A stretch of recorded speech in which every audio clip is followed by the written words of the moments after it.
When you fire up Big Ten Plus, you get more game, nonstop, around the clock. More live games you won't see anywhere else.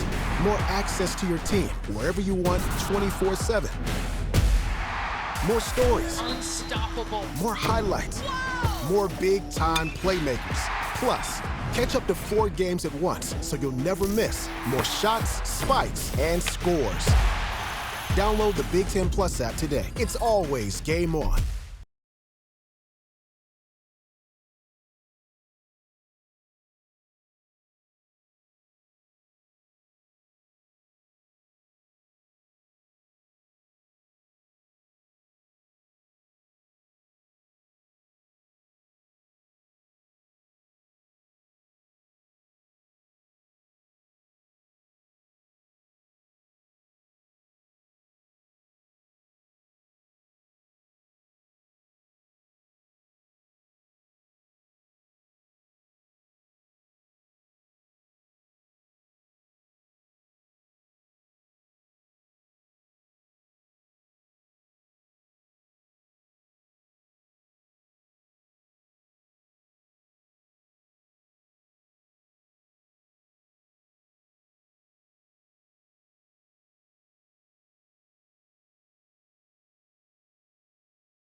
A deal for me?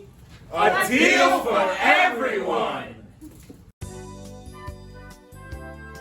17 East Van Buren Street, Joliet, Illinois.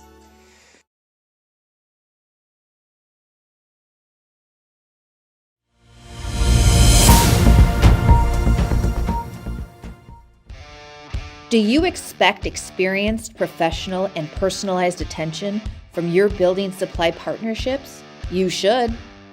Are you getting the specific attention you need to help your business grow? You can. Introducing ICO Roof Pro and Grow through Richards Building Supply. As a professional small business, you need real solutions to achieve your desired growth outcomes. This requires more than sample boards, pricing, and on-time delivery, which sets the bar too low. You need more. To grow and win in this ultra-competitive environment, you need ultra-competitive solutions. With Richards Building Supply, get the personalized attention you deserve and need. Take advantage of incredible first-time user incentives. Gain discounted access to a host of our industry's most reputable marketing tools through a Roof Pro membership. And that's just the beginning. Don't believe us? Let us show you. ICO Roof Pro and grow through Richards Building Supply.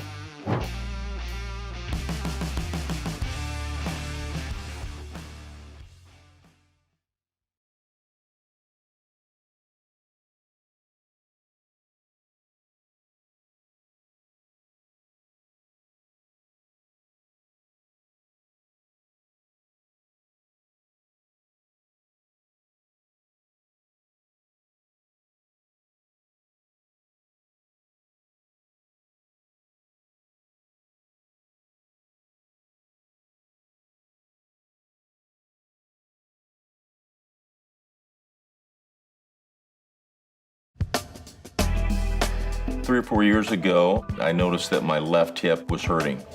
Someone personally recommended a doctor here in town who's with IBJI. Within 12 days, I was walking without a cane, without a walker, without anything, and without pain. That was the big thing. Illinois Bone and Joint Institute's top orthopedic experts help you move better, live better. For more information, visit ibji.com.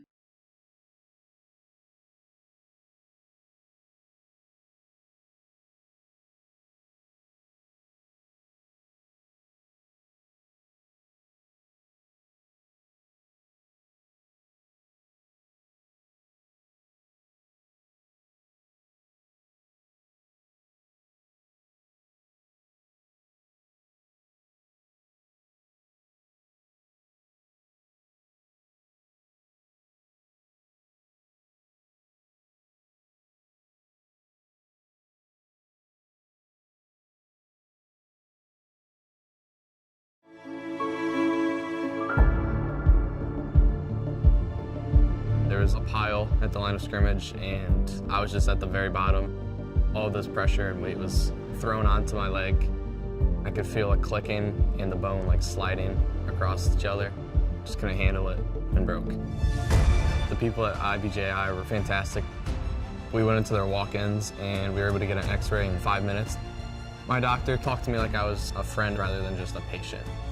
He was very understanding, helping me stay motivated. My flexibility was actually better after my injury than it was before. There's not a lot of places like IBJI. It didn't even get me back to 100%, it got me to 110%. Get convenient, affordable, same-day treatment at any of our Ortho Access locations. Visit ibji.com for more information.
wants more.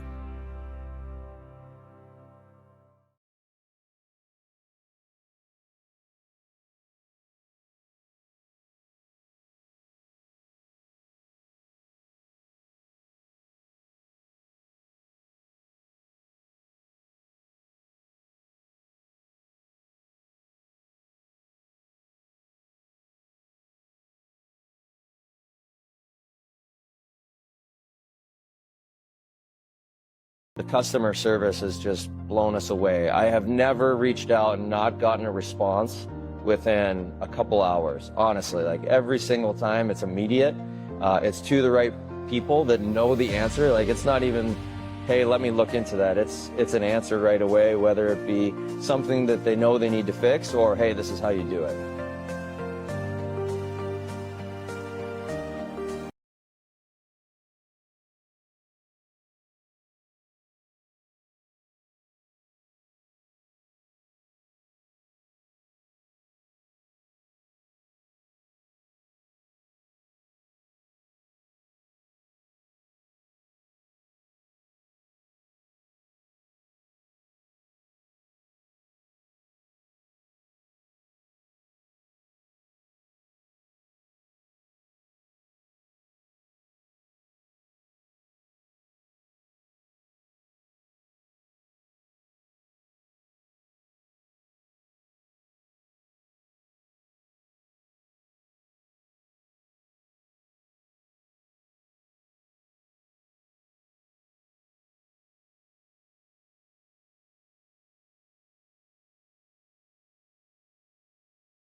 Do you expect experienced, professional, and personalized attention from your building supply partnerships? You should.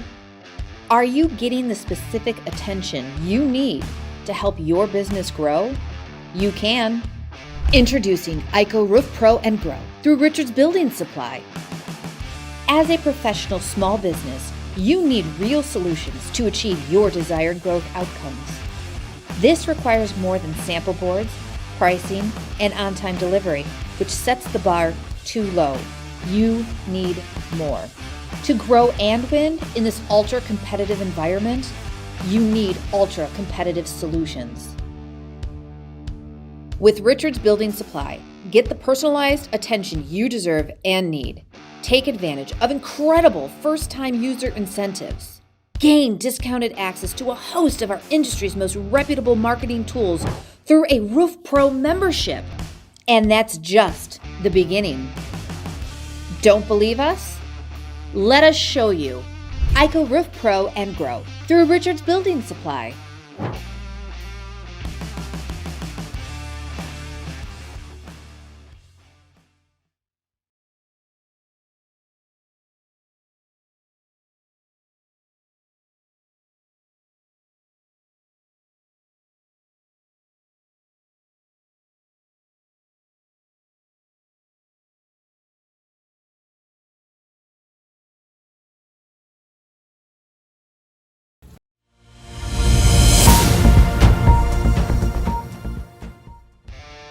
Do you expect experienced, professional, and personalized attention from your building supply partnerships? You should.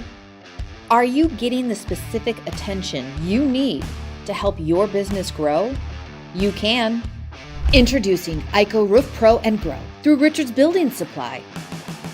As a professional small business, you need real solutions to achieve your desired growth outcomes. This requires more than sample boards, pricing, and on-time delivery, which sets the bar too low. You need more.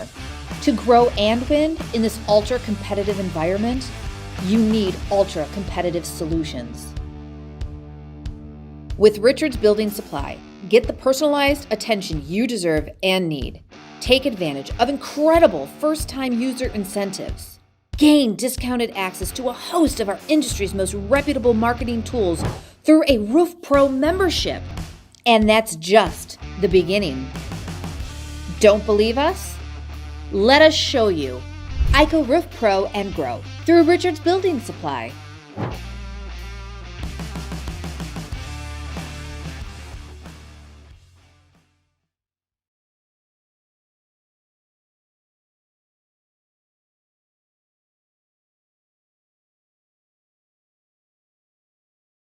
When you fire up Big Ten Plus, you get more game, non-stop, around the clock. More live games you won't see anywhere else. More access to your team, wherever you want, 24/7. More stories. Unstoppable. More highlights. Whoa! More big-time playmakers. Plus, catch up to 4 games at once, so you'll never miss more shots, spikes, and scores. Download the Big Ten Plus app today. It's always game on.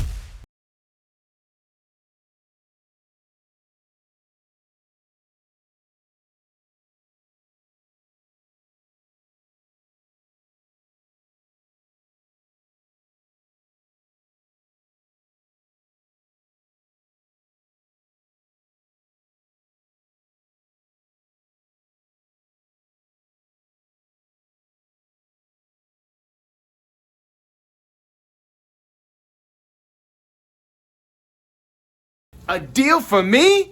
A deal for everyone. 17 East Van Buren Street, Joliet, Illinois.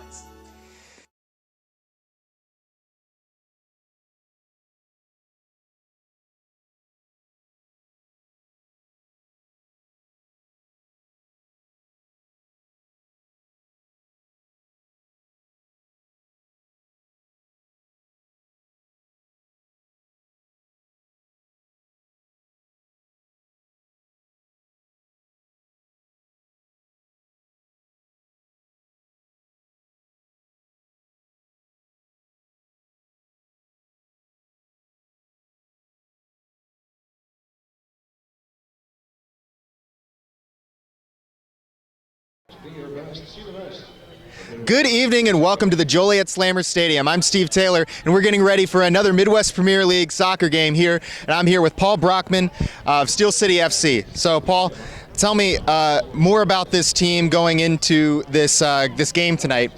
You have 5 goals against on the whole year so far. What can you tell me about the back line? I think we have a good philosophy how we want to play, and we all believe in each other and try to leave everything on the pitch. It's pretty basic, so yeah, it's fun to play with those guys, and we try to make the best out of it. And I've seen how the back line can really spring some of the offensive production, which has been coming in waves from everybody on the team. What can you say about the offensive production and the fact that you can trust any of the guys on your roster to be able to get something in the goal? Oh yeah, it's amazing to see what they produce up there, up the field. I mean, so last game we conceded twice and they straight away come around and score, and I think we're always dangerous, either on set pieces or in the run-off play. So it's nice to see a lot of the guys have a good connection and good link-up play. So yeah, it's always exciting to see what they produce out there, and looking forward to see that this game as well. And with the AAC Eagles, this is their first year in the Midwest Premier League Heartland Division Group A. I want to know, what do you think about this team going into this game? How did you guys prepare going into this game? I missed practice this week, so I don't know that much about preparation, and I'm from Germany, so I'm not really good with the area and the teams, but yeah, we have huge respect for them, and like going into the game, we won't underestimate them and give everything we have. Leave it all on the pitch. Thank you very much for your time, Paul. Thank you. And we've got more Midwest Premier League action coming right up here on Sports Broadcast Solutions.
This presentation of the NFHS Network is brought to you by Big Ten Plus. Get 3 months of Big Ten Plus for only $4.99 per month. Scan the QR code or go to big10plus.com and enter NFHS when selecting a monthly pass at checkout.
It's 7:58 p.m., which means it's about some time for some Midwest Premier League soccer. How's it going, everybody? I'm Kyle Smith alongside Bob Vilsaway.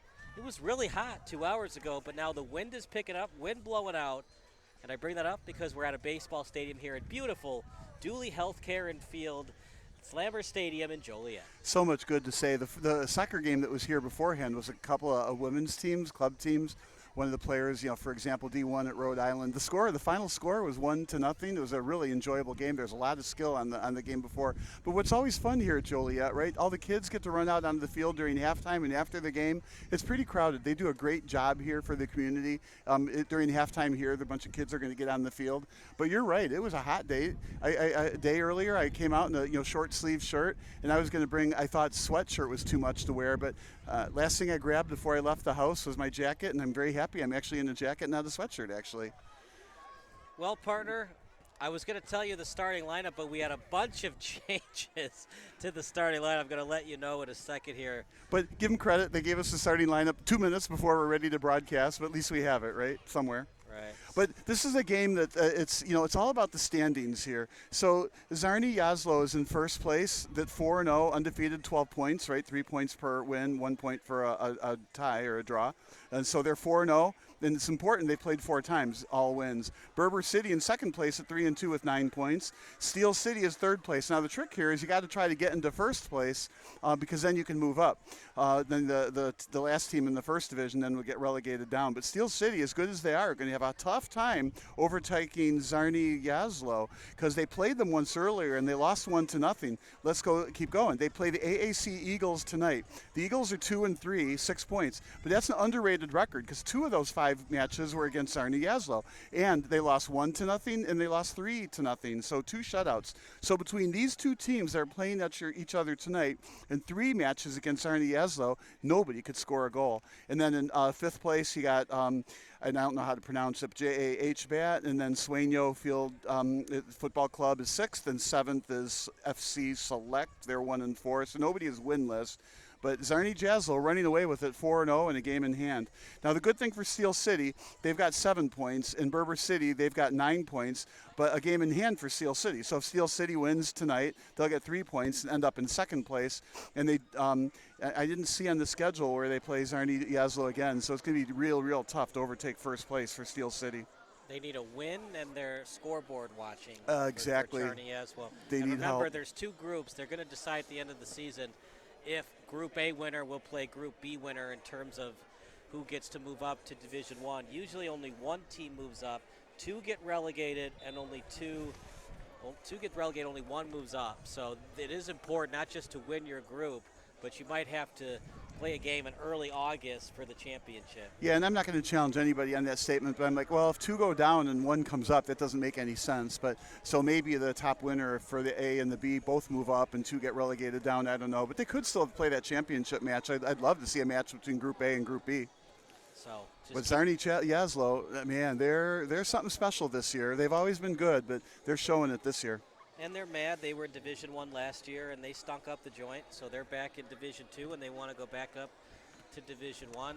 It's a big one for Steel City tonight because right behind them is AAC Eagles. Right. And like you said, both teams played Yazlo, so but nobody has scored any goals against them. So this game, it's like a pick'em game. You don't know who's going to win. We like to come in here and think, okay, Steel City's going to win the game, but this AAC Eagles team is they're a good group. So we're going to see what happens.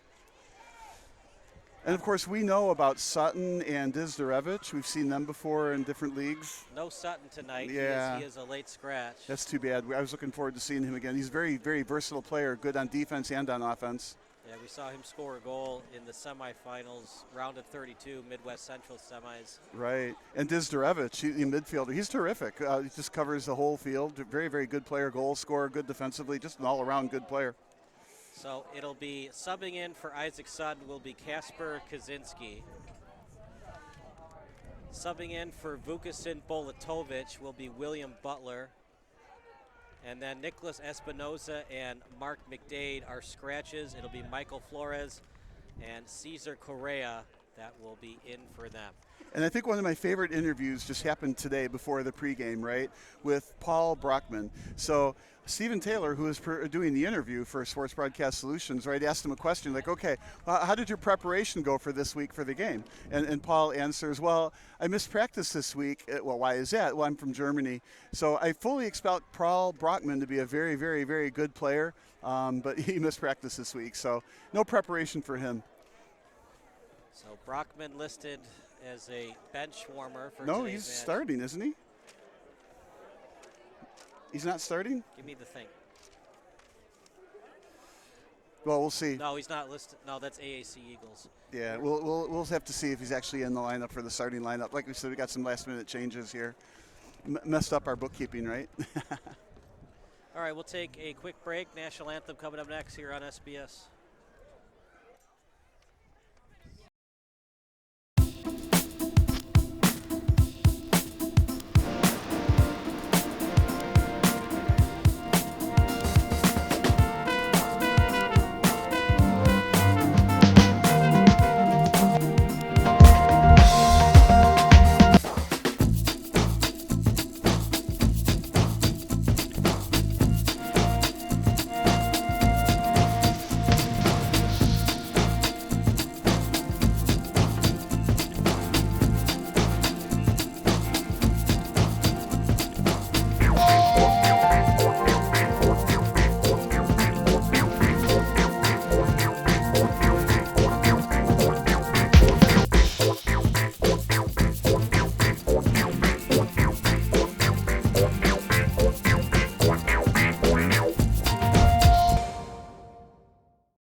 Okay.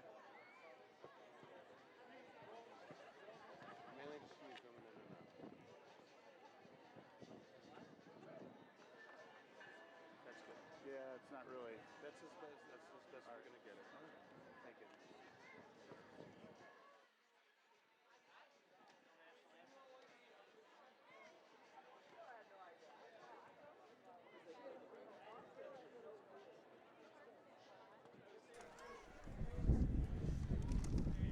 No national anthem because we had a game before this.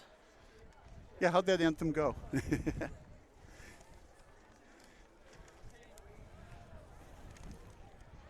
That game before this, though, was a lot of fun. Like I said, there was a lot of talent on that field, the women. Most of them in college, a lot of them playing somewhere.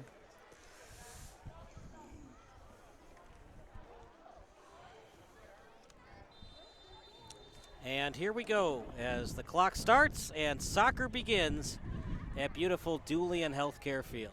And, of course, this is the season for soccer, right, with the World Cup going on. We were treated earlier today. Argentina beat Austria 2-0. Messi had both goals.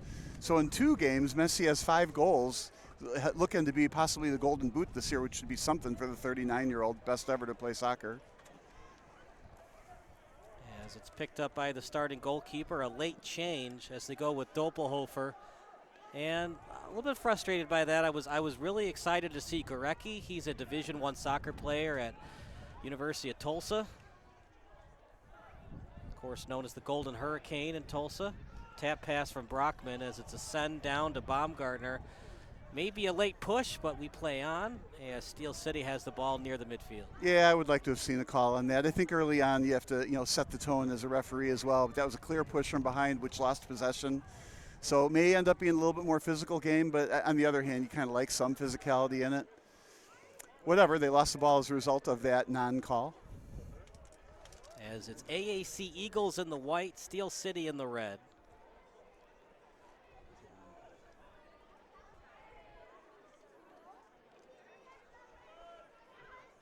Out to the boundary. And trying to send it up. Trying to read it was 12, and near the box, up in the air. That's a push. Let's see what kind of card happens here. Definitely unnecessary on the play. I'm surprised no yellow card. What say you, Bob? I would have given him a yellow card. Can't do that to the goalie.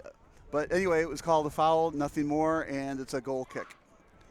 So I don't like to disagree with referees, especially when I'm not in, I'm all the way up here in the Bob Uecker seat. But I think that's 2 calls I would have made different.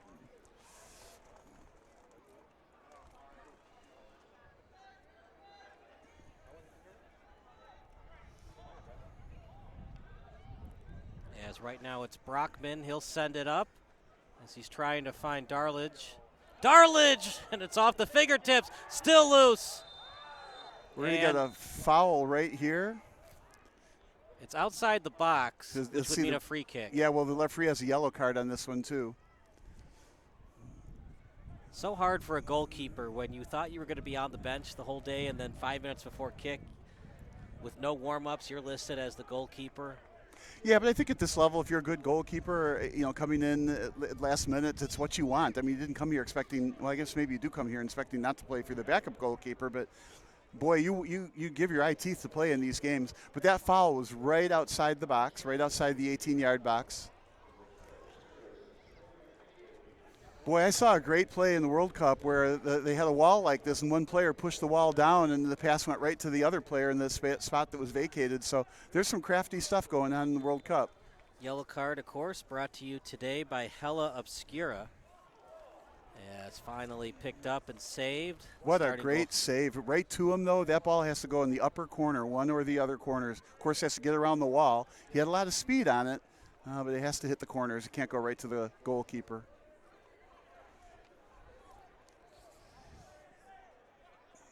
Almost a golden opportunity for Steel City. Oh, absolutely a golden opportunity. But the good thing, it was a shot and a shot on. So often shots are shots, but they go wide. And watching the World Cup stats, these are the kind of plays where you want to make connections in all your passes. Turnovers matter, and teams do not want to turn the ball over. So watching the whole game, you get stats like 550 passes happen in a game, and 450 of those connect. The other 100 are all turnovers. And usually who has the ball the most, right? One team will have it 51% of the time, the other about 43% of the time, and then there's 7% of the time there's like no contest. And in general, almost no matter who plays, that's pretty close to standard. So the team that usually wins has a little bit more ball possession than the other. And that's a pass back to the starting goalkeeper today, and Eric Carvajal. But once again, that yellow card is near the box, some pushing and shoving happening, and that time it's a foul called on Mario Alvarez, the co-captain. Mario Alvarez is top 10 in Western Illinois history in shots and shots on goal. That's an amazing stat. And he tied the school record for shots in a game. That was against IUPUI his senior season in 2014.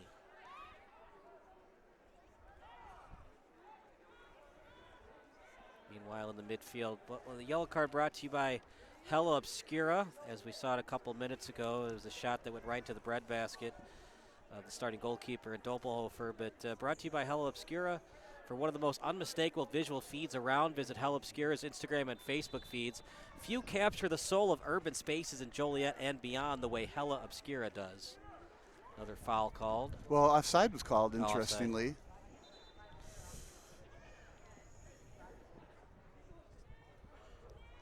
Does wind affect a soccer game? Wind blowing out right now. Absolutely affects the ball and how fast it can travel. The other thing, the game is totally different when you're on turf like this versus grass. It's a lot faster, so if you feather a pass forward, you got to make sure it's slow enough so it slows down on this kind of turf.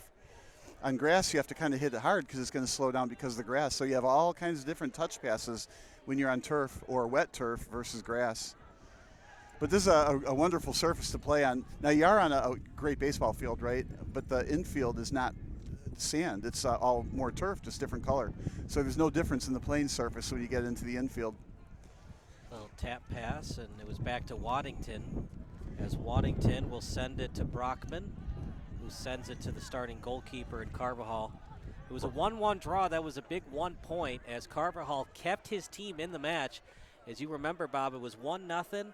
Almost a breakaway goal, but Carvajal made the save on the 1-0, and then eventually Shady Omar in the 79th minute tied it up on a free kick, and 1 point better than 0, and if they hadn't gotten that tie, they'd be tied with AAC in the point category instead of being up by a point. Yeah, I totally expect to get hit after this next comment, but that was kind of a shady goal, wasn't it?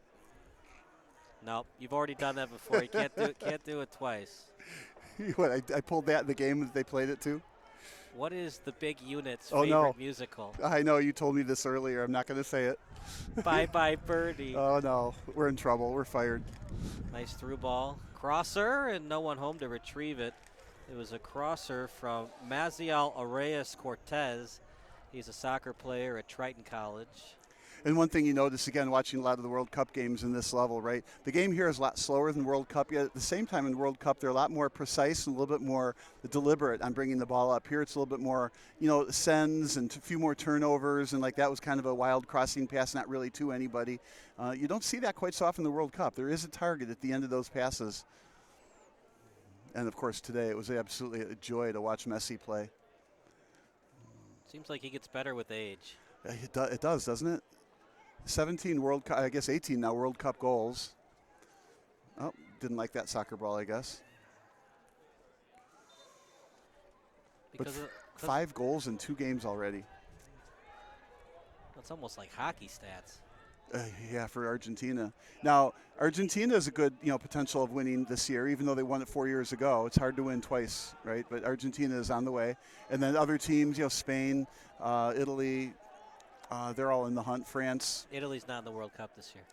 France, and, of course, the U.S. A lot of people think the U.S. have a chance. In fact, Italy has missed the last 3 World Cups, 2018, 2022, and, of course, this season, 2026. The other teams are fun to watch. Cape Verde, they're small, right? And then Ivory Coast. Ivory Coast. Yeah. Small teams, but very, very fast, good players. It's fun to see a lot of these other countries play, not the standard, France. I'll say Italy again, France, Italy, Germany, Argentina, of course, is a pleasure to watch. And then Spain, Portugal. As that's a send in the box, they're going to say offside on Steel City.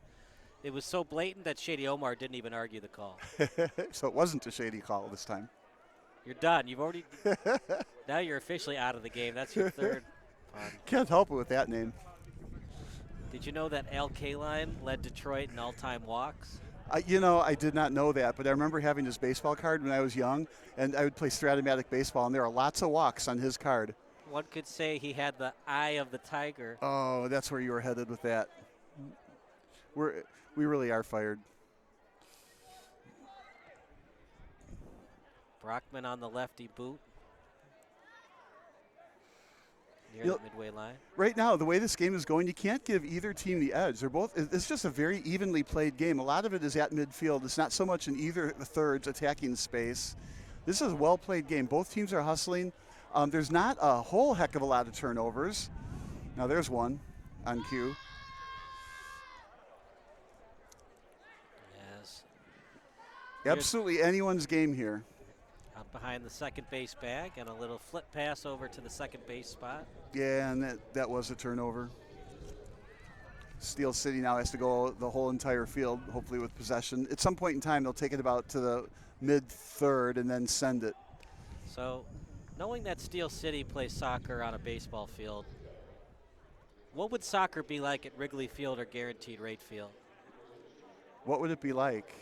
I mean, I think it'd be no different than here, let's say, for example, just a little bit bigger field, right? Would it be a cooler atmosphere than going to a baseball game at Wrigley Field, for example?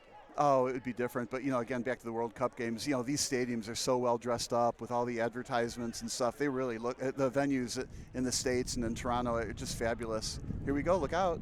Carvajal has to dive for it. The problem with Wrigley Field, though, it's grass and dirt. Steel City would like to welcome Bobcat Soccer Club with a special shout out to the Bobcats 2010 girls team who have qualified for the U.S. Youth Soccer National Championships. Go Bobcats at Nationals. We would also like to welcome Streamwood Soccer League and Bolingbrook Soccer Club, two clubs that are big supporters of Steel City FC. And Streamwood Soccer is where the bane of my existence. My kids, of course, played soccer. Look out. Here we go. 2-on-2 coming up for AAC. Lead pass, nowhere to go with it, and it was excellent defended on the play. So our BASA strategy was, you know, just one direction forward, get the ball, send it, right? If you sent the ball backwards for any reason, they just didn't like it, right? But Streamwood, it was constant triangles, passing, one-touch passes, you know, all the way up the field, then they'd get a goal, all the way back down the field, then go all the way back up the field. The score would be like 6-0 before you know it. And then they were just going up and down the field with complete ball control. What a great club that was. Steel City would like to thank its presenting partner, Ozinga. Ozinga is a fourth-generation family-owned American business in the construction materials industry. They make a positive impact on individuals, their families, and the community for generations by providing concrete aggregates and cement that help build a better future. Throw-in coming up. I think you have a future as a voiceover specialist.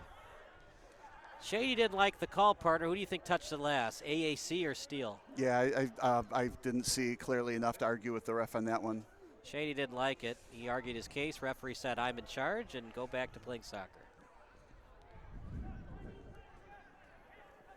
Chance for AAC, and that's not even close. Yeah, it was a nice field goal. I always feel bad when players do that. Now, he did have an open lane. I'm not sure he shouldn't have taken the shot, but you got to make sure it's, you know, the ball's under you. They can't be in front of you because then it goes up like that. And if you are going to kick that, you got to keep your toe pointed down to keep the ball low.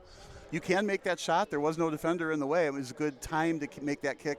I'm usually not a fan of making that kick, though, because your team worked really hard to get the ball in that spot for you to go ahead and make a turnover and, you know, hit it off the field for the other team to have a goal kick from it. But it's just a goal kick, so now the other team has to work the ball all the way up. Interesting strategy here. Got to get it out. And there's three attackers pass back to Carvajal, and luckily to just kick it out of danger. Yeah, I like this press by AAC Eagles. It's kind of like in basketball, full court press. Mark everybody, and it's real hard to get, you know, maintain possession. Little right-footed pass.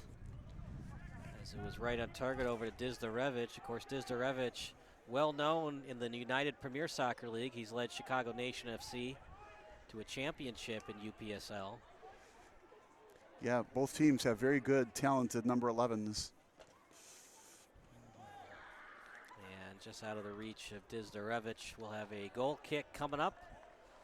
You know, you talked about it in the pregame show, Bob. It looks like it's going to be a defensive showdown tonight. You look at the box score right now, each team with just one shot.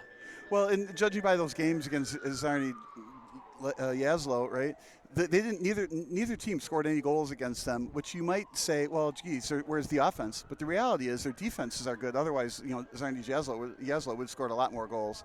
So I didn't expect this to be a defensive battle, but both teams are struggling with getting quality shots. I can see why Steel City is struggling. This is a very strong press from AAC Eagles. They're really preventing the ball from getting into their third of the defensive end.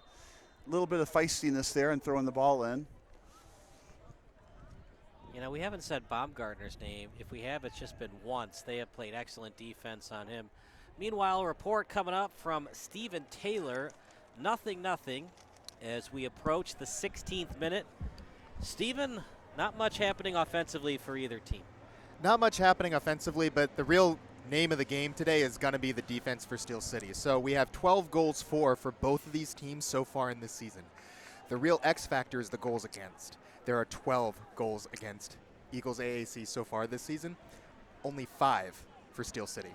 Yeah, absolutely. What was kind of the mood for both teams as the offenses have really struggled early on? Just trying to see what you can see thus far. A lot of them are, a lot of the people on the bench and both coaches are currently trying to figure out the game plan. So far, what we've noticed is that on the near side of the field, there has been an overload by Eagles AAC. And right now, Coach Nigel Dillard is trying to exploit that, letting his midfielder, Quinn Clayton, know to call that out and to get everybody talking to one another. Right into the breadbasket. Stephen, thank you so much. We'll hear you again closer to halftime as, yeah, Parter, both offenses struggling, but let's give credit to these defenses.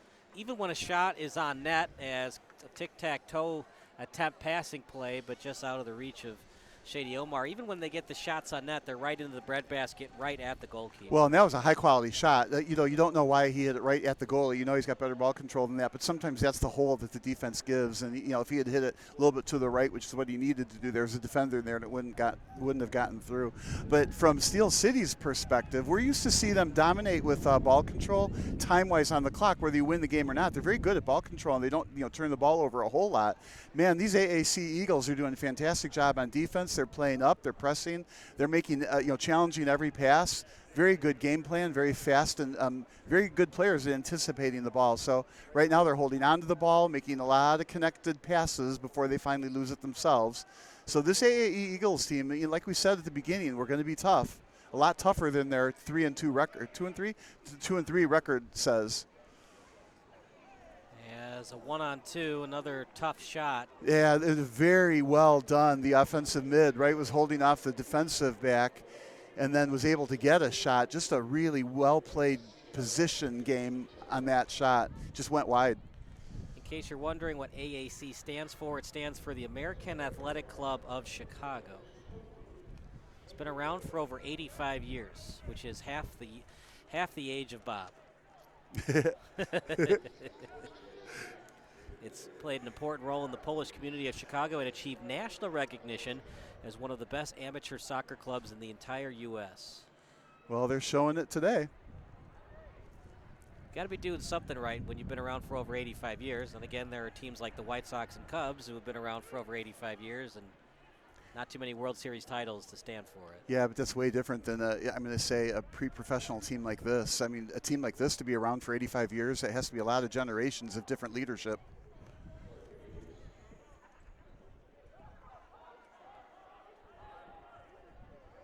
Corner kick coming up. Slow liner, loose ball, and did 21 touch it? If so, it was off of Declan Nugent, which would mean another corner kick coming up for the Eagles. Right. I'd like to see a ball more on the far post, but they're not lined up that way. Here they moved it in quick, tried to catch Steel City off guard, didn't work. The bicycle kick, a high pop-up behind the net. I don't like those, short, quick plays off the corners. I like to see him center it and, just a bunch of, bodies right in front of the net trying to deflect it in. That's my favorite corner kick.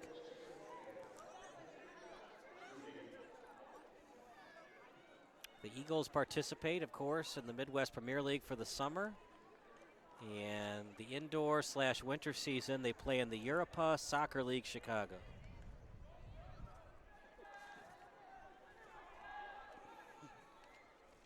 Nice boot.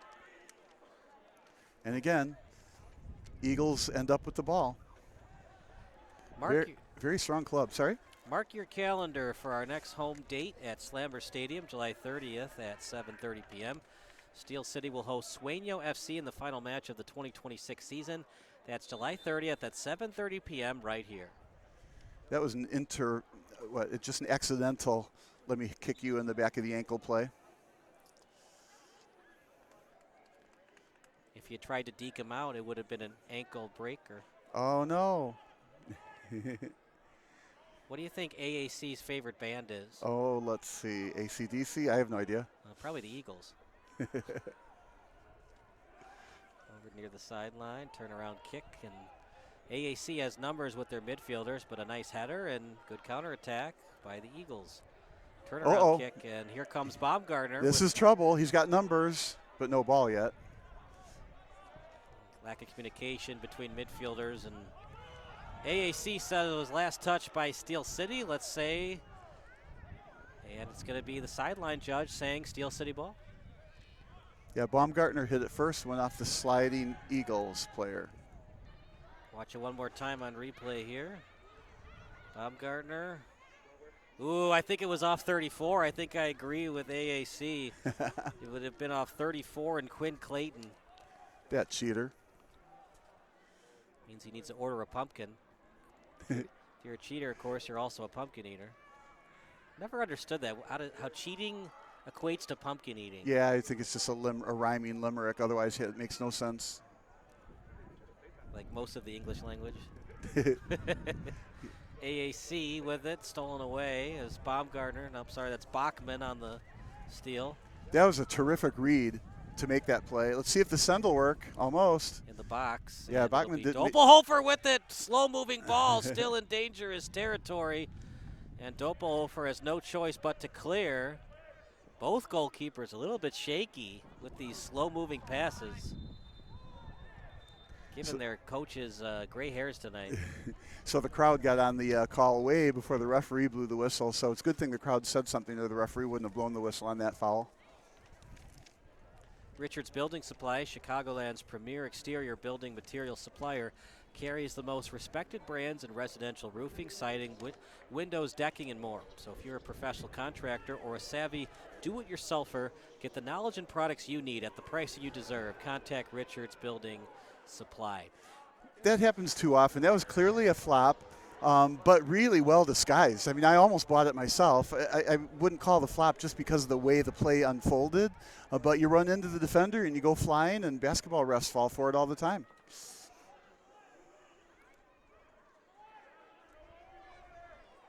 As AAC has it in their own end.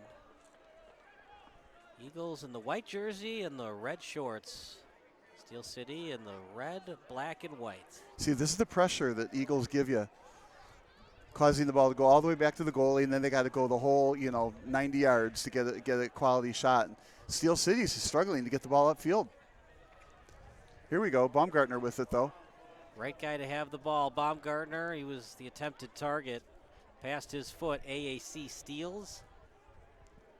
You got to think AAC has a slight edge right now in terms of ball possession. Yeah, at first it didn't start out that way, but they've really, strengthened that ball control game since the beginning of the game. It's as if they're figuring out who's good and who's not at Steel City, and that was a nice pull down. 4 shots for the Eagles, just 1 for Steel City, 2 on goal for AAC, and 2 corner set pieces. Yeah, those stats are nice to have. Yeah, we got Logan Walker on stats tonight, doing a nice job for us. Give him a gold star today. Crosser in the box and read well, and no choice but to just clear it straight up. Right, not just read well, but body position was perfect in that, so that Steel City could not make a play on it. Just, honestly, gorgeous defense from AAC Eagles. BL Duke is revolutionizing the scrap metal recycling industry through innovation and cutting-edge technology. Chance for Steel City. Baumgartner shot blocked. AAC just doing excellent defense tonight. I'm glad he took the shot, but it was excellent defense. There was a player running clear on the left that the pass could have been made, but I like that Baumgartner, your top goal scorer, went ahead and took the shot even though it was blocked. sometimes you just got to get greedy. One extra pass isn't always the way to score goals. I think a win is so much more important for Steel City than AAC tonight. You're at home. You know, we've talked about this on other broadcasts, but ideally speaking, you want to go 500 or better on the road, and you want to go 600 or better winning percentage at home. Well, and here's another reason. I mean, with AAC Eagles having lost to Sunny Yeslo twice, right? They're 2-3. They cannot take over second place if they win here. But if Steel City wins tonight, they take over second place, and they'll be tied in number of games as well. And you put the pressure on Charney to remain undefeated. Shot, beautiful save. Excellent save, in fact, by the starting goalkeeper in Carvajal. That was not an easy save. No, it wasn't, but what a nice dive. Problem is AAC has the ball. Crosser, no one home to retrieve it. Will it stay in play? It will. That wind blew it towards the sideline, but excellent speed by the Eagles to regroup. Crosser, no one home. This time it'll be a goal kick. That was a nice little sustained set of offense right there. BF Tires is proud to be a family-owned and operated business specializing in commercial truck tire sales and services. BF Tires' mission is clear: to reduce your tire-related costs and enhance your operational efficiency. Cardinal Transport has been a trusted leader in the trucking industry since 1976, offering owner-operator lease, dispatch, settlement, and safety programs. Cardinal Transport is committed to empowering its drivers with the best support and resources. Good lead pass over to his right foot. Shot! Oh, was that off the elbow? Baumgartner got in the way of it. Yeah, hit Baumgartner. Do you think it hit his elbow or no? I think it hit him on the head and then maybe the shoulder, but it was headed on net, and unfortunately the deflection took the ball away from the net. But Baumgartner just unfortunately was in the wrong place at the wrong time, and it hit him instead of a shot on goal. But it was a nice kick. Yeah, I think it hit the elbow. Let's watch it one more time. Here it is, partner.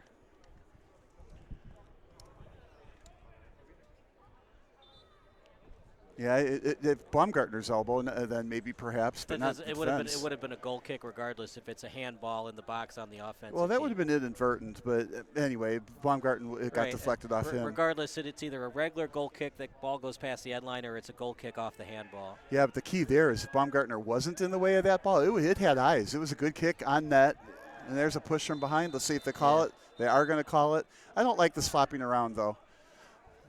Well, even if it's more flop than anything, it's embellishment. Did AAC impact the play with a foul? Regardless of what the player does on the receiving end of it, did AAC initially impact the play with a foul? Well, there was probably a foul there, and then the play was embellished, not flopped, but embellished. And the referee went and talked to the player from AAC Eagles who hit him from behind.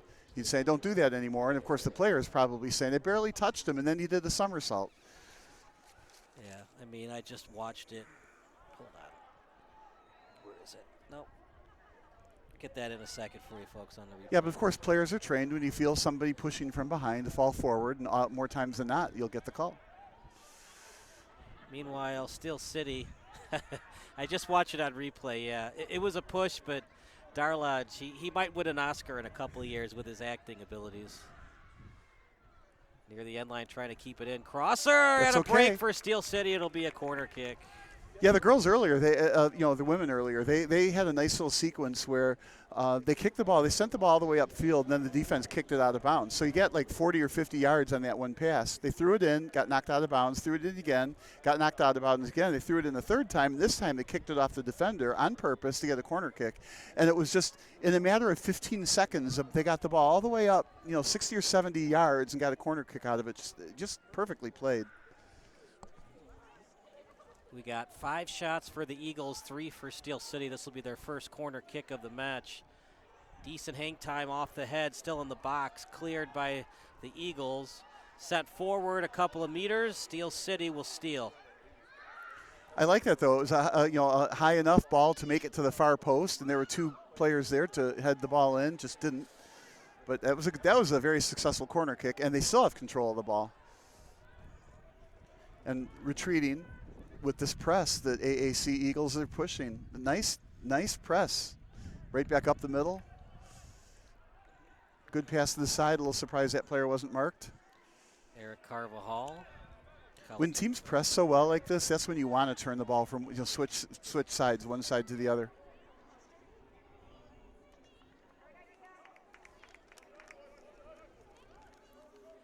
We are now entering the 30th minute. 1 for 3 in terms of shots on goal percentage for Steel City, and 3 of 5 for the Eagles. You're going to win a lot of soccer games, Bob, when you have a 60% or better shot on goal percentage. Well, and frankly, it's not a lot of shots this game. No. Neither team is close to 10 shots as we get closer and closer to halftime. Over to the boundary, as with it is Darlodge. Over to Almazan, as he was guarded closely by Arias Cortez. Yeah, he was showing off for the first row fans there.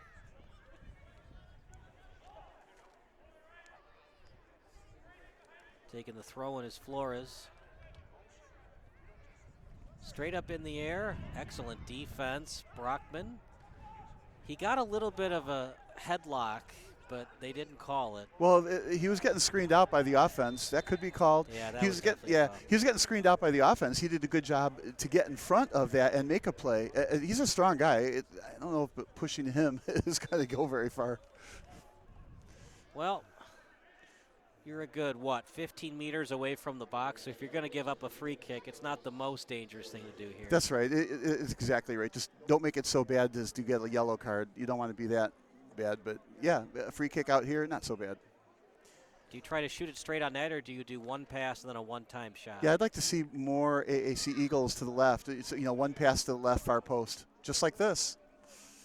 Off the head, as was read well by Brockman. But AAC remains in possession. They did for a split second. Lead pass to Omar, and he'll retrieve it. Yeah, here's the counter that happens on some of these free kicks. Baumgartner, right-footed boot. A little bit high, goal kick coming up. And you could tell while it was happening, the ball was just a little bit too in front of him, a little bit too much pace on the pass to himself before he kicked it, right? And then obviously that's why the ball went over the net. He's very, very deadly accurate. It was a good spot to take the shot, good time to take the shot, good location to take the shot. Unfortunately, just got a wee bit under it.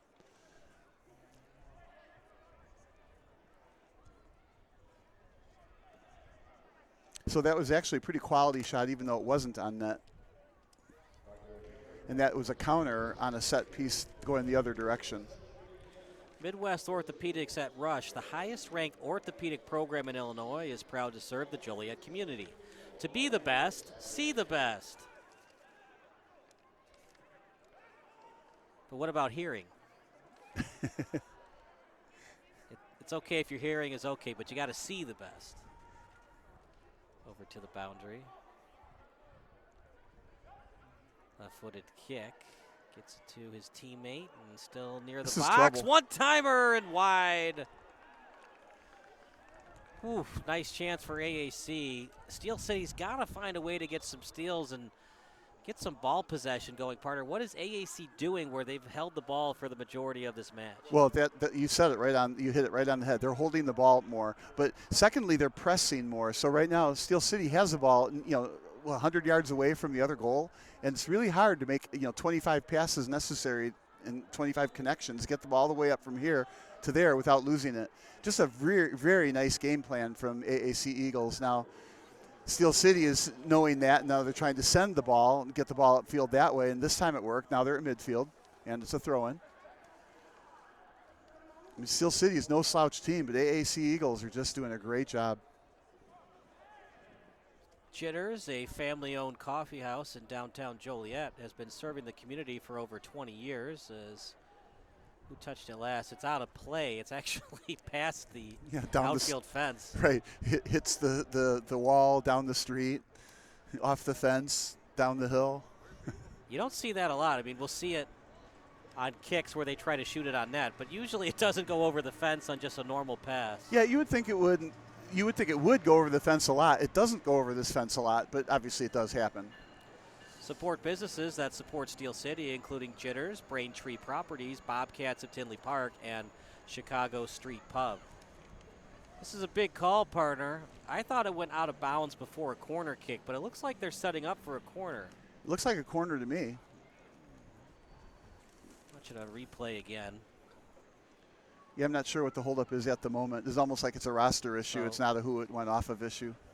Steel City had it, and it went out of play. They did the throw-in. Maybe they want the special corner kick soccer ball. You know, the one that was deflate gate has is what they want here.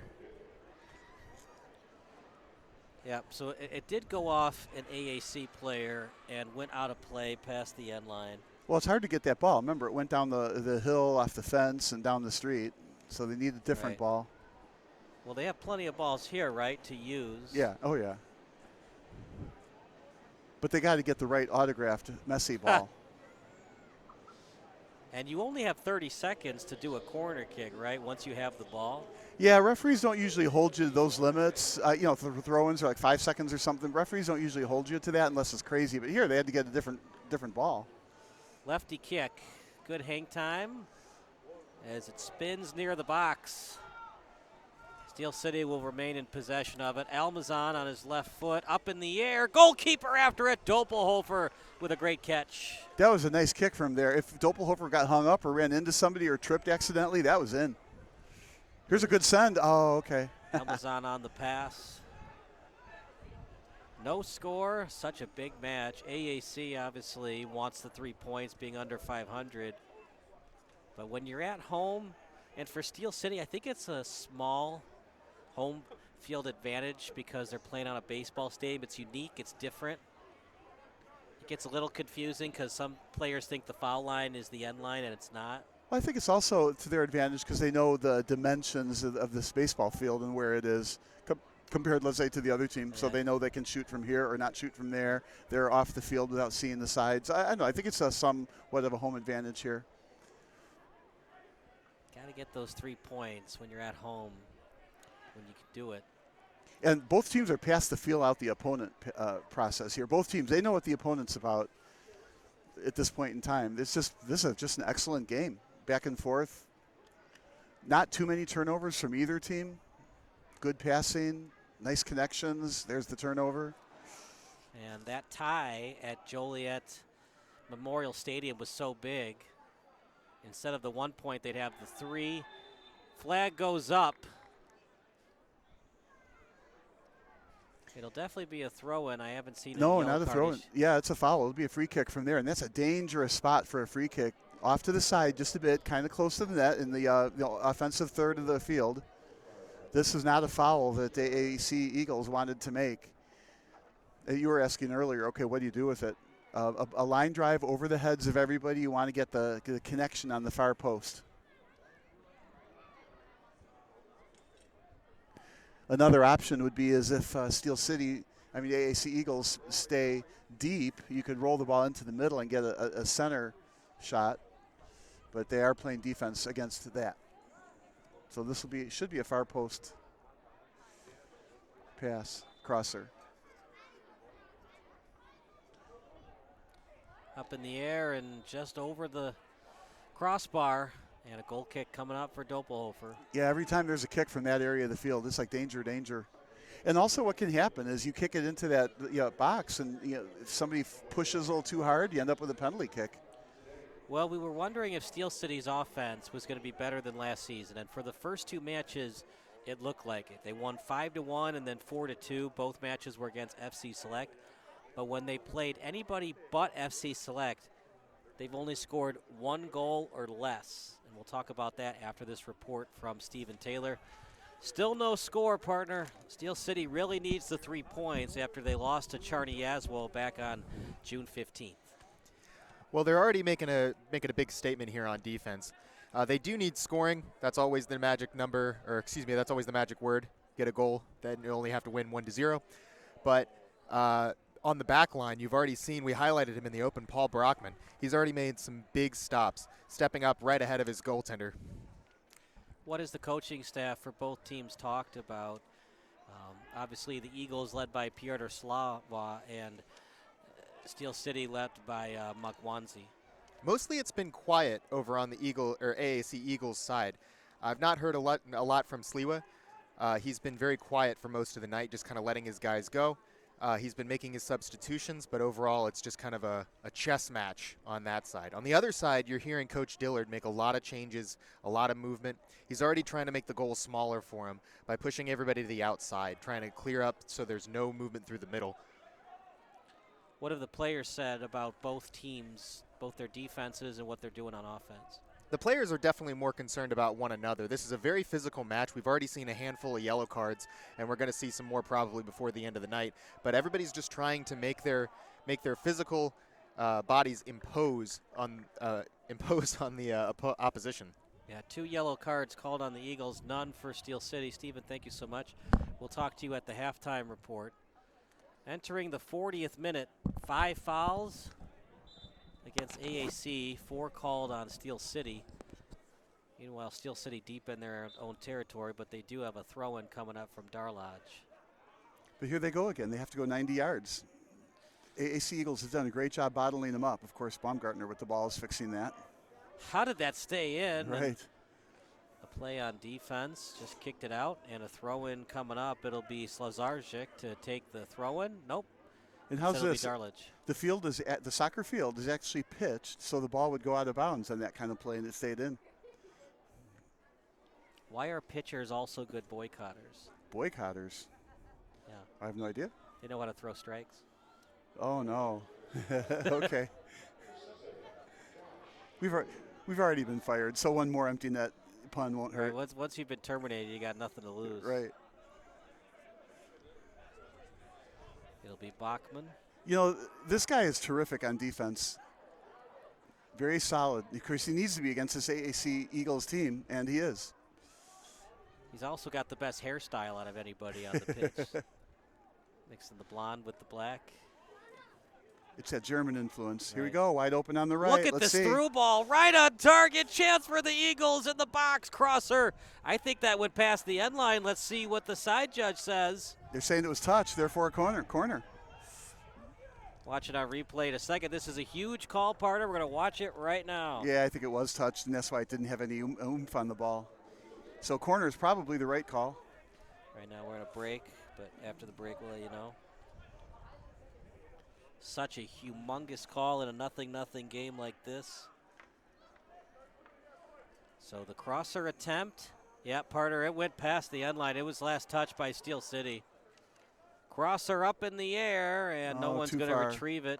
We talked about that earlier. The World Cup players obviously are a higher level of players, but I think their connections are just, why are they a higher level, right? Well, their connections are, they connect more often. A higher percentage of completed passes.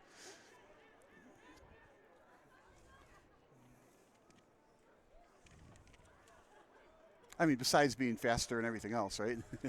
Here's Almazan trying to get it to Baumgartner. Baumgartner still has it to Almazan. Almazan in the box trying to create separation near the end line. Stop and start move, and then back to Darlodge. Smartly brought it back to Darlodge. He could not center that.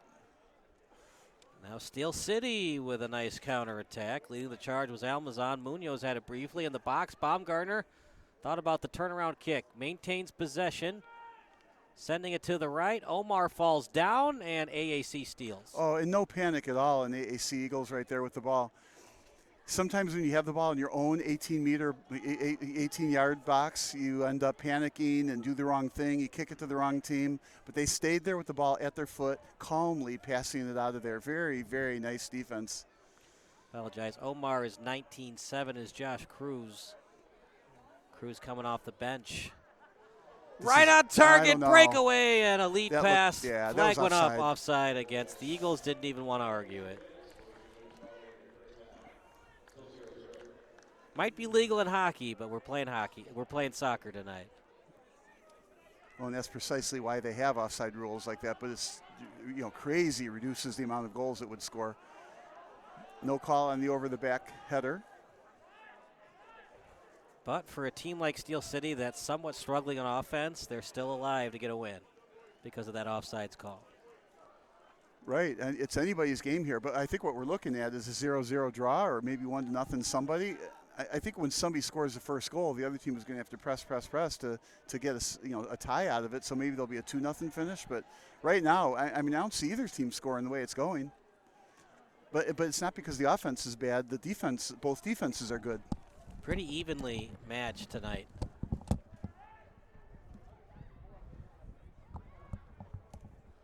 We got 50% shot on goal percentage for AAC Eagles and 40% for Steel City.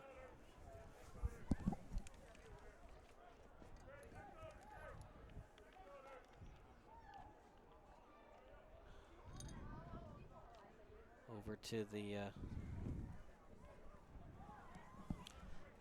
to the center circle. Chance for AAC at the shortstop position from second base, now behind the bag.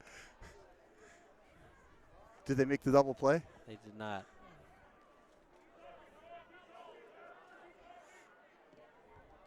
Long kick, very wide, and a goal kick coming up for Carvajal. Yeah, I say this every time. Again, that was a kick, maybe unnecessary, and it caused a turnover, right? But at the same time, it didn't look like they had a sustained offense anyway at that point. Maybe taking that kick from there is not such a bad shot, but what it does turn into is an easy turnover.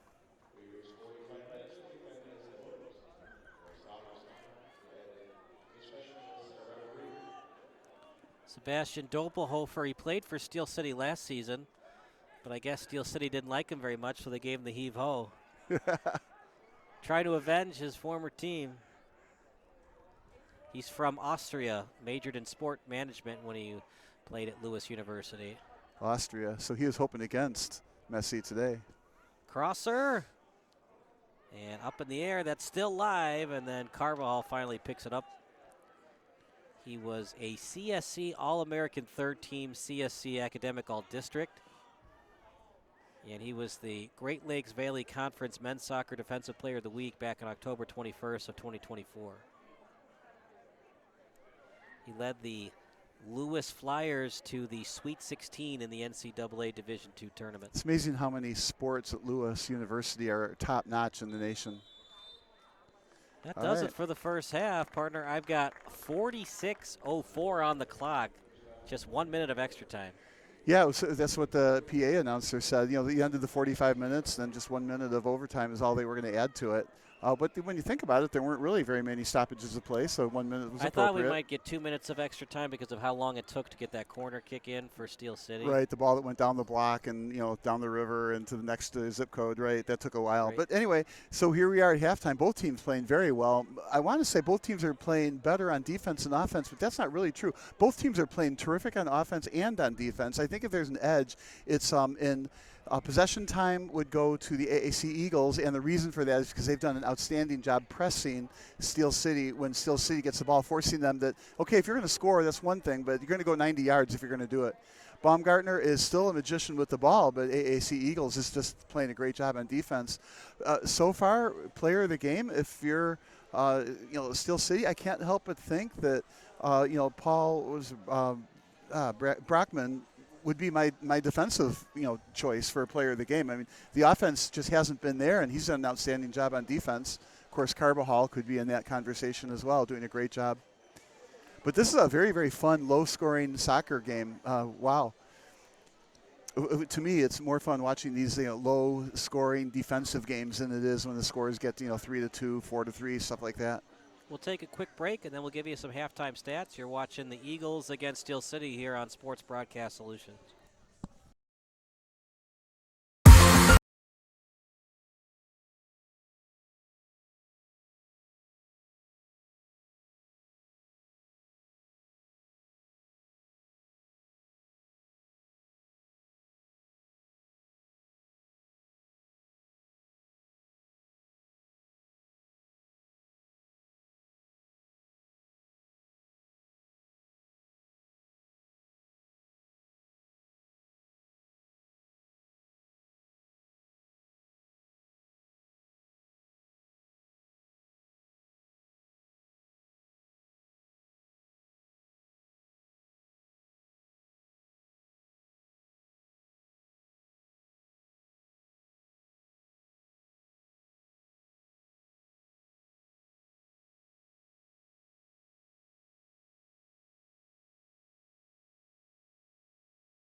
This presentation of the NFHS Network is brought to you by Big Ten Plus. Get 3 months of Big Ten Plus for only $4.99 per month. Scan the QR code or go to big10plus.com and enter NFHS when selecting a monthly pass at checkout.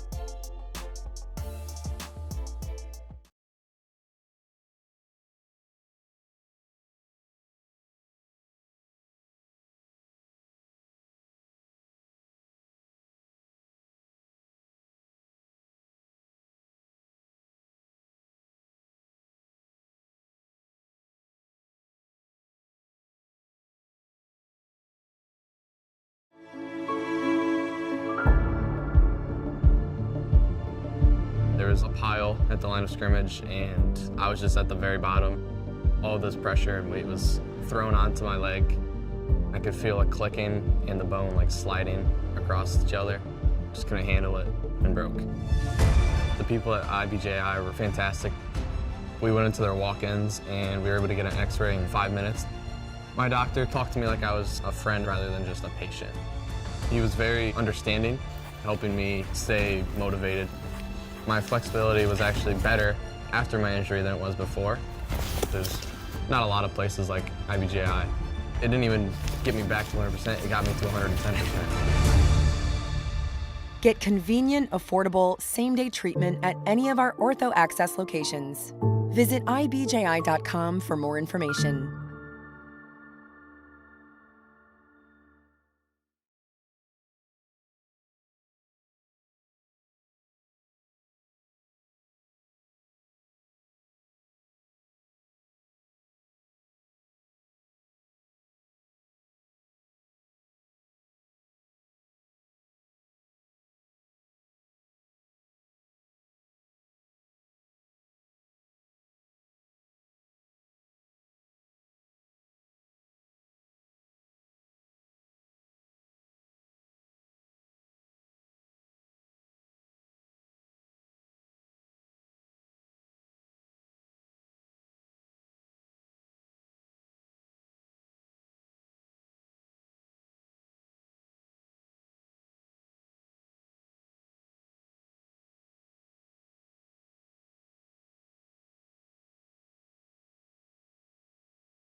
When you fire up Big Ten Plus, you get more game, nonstop, around the clock. More live games you won't see anywhere else. More access to your team, wherever you want, 24/7. More stories. Unstoppable. More highlights. Wow. More big-time playmakers. Plus, catch up to 4 games at once, so you'll never miss more shots, spikes, and scores. Download the Big Ten Plus app today. It's always game on. Every 4 years, right? And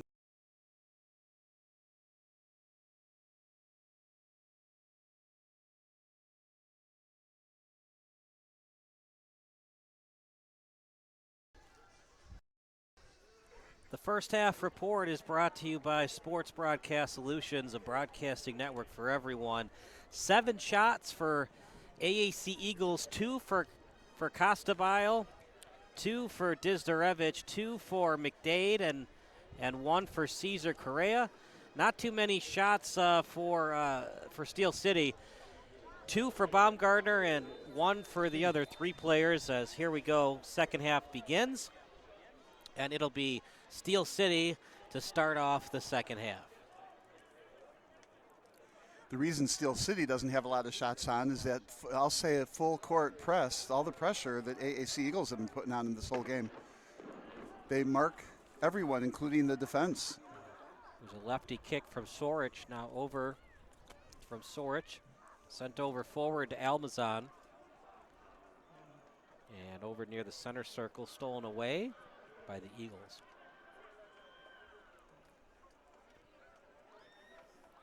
Slow-moving ball, a little bit too slow for my liking, but Steel City decided not to press and go for the steal. Once again, a tie today is not exactly what AAC wants, as they're still below 500 and would remain under 500 with the tie. Yeah, neither team wants a tie. If we see a tie score near the end, I think both teams are going to continue to do their best to get at that winning goal. And that's the whole point of it. They want wins and not ties, and that's why they give 3 points to the win, only 1 to the tie. Fake the kick. Uh-oh. In the box, shot blocked. Another try, another block, and a beautiful save by Carvajal. When you make the highlight film, that goes on it. That was a fantastic point-blank save and a point-blank shot. How about the blocks, though? Back-to-back blocks, and then Carvajal finished it with a beautiful save. Block, and it looked like got a piece of it with the foot. Carvajal finished the save. Yeah, I don't want to put the kibosh on anybody, but if AAC Eagles scores first, it's going to be real tough for Steel City to score that equaling goal.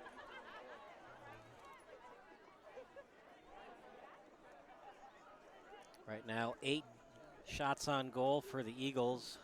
8 shots, 4 on goal. As we're getting a fireworks show here at Dooley Health and Care Field. Nice. We're safe, though, because the fire department is right across the street. How long you been holding that one in?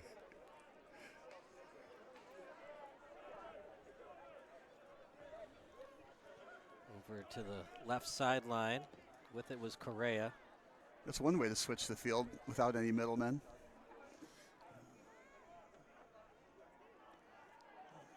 It's been a struggle for Steel City offensively after they played FC Select to start the season. This Near is the trouble. box. Lefty kick, block shot. Slow-moving ball and cleared by Carvajal. Again, a very, very nice defensive move to kick the ball back to the goalie, under control, with no fear. They're going to call a foul on that. With no fear of anybody else kicking it harder at the goalie. That was at the goalkeeper. Just a very nice pass back to the goalkeeper.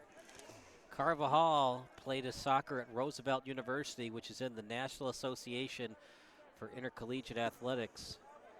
During his senior year in 2024, he was the Defender of the Week from October 28th until November 3rd, led the team with 49 saves and 141 shots faced, and he recorded 16 goals against 17 games, posted 7 shutouts.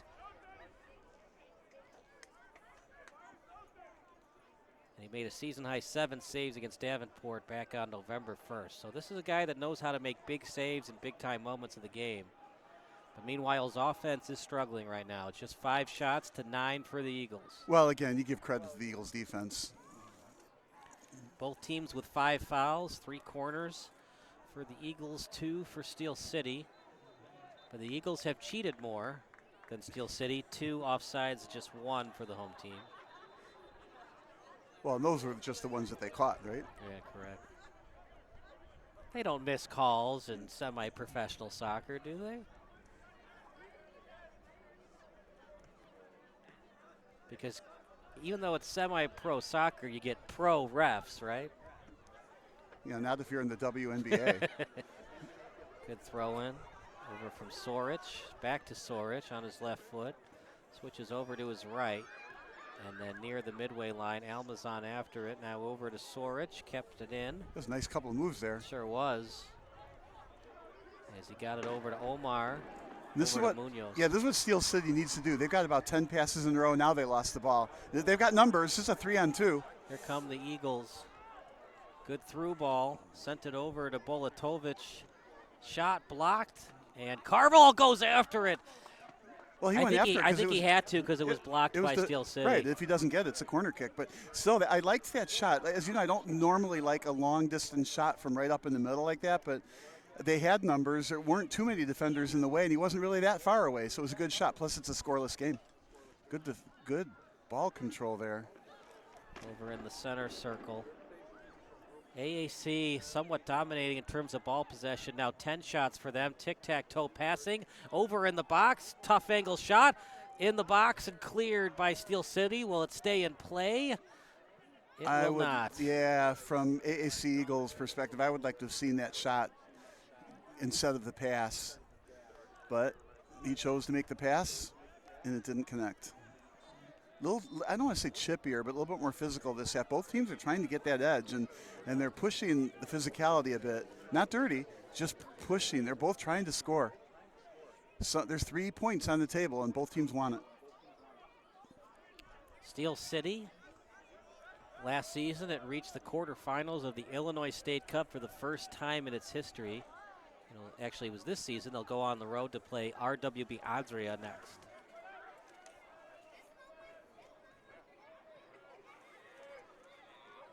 Over to the sideline. The lead kick attempt, and he was trying to get it to McDade. Couldn't get it to him.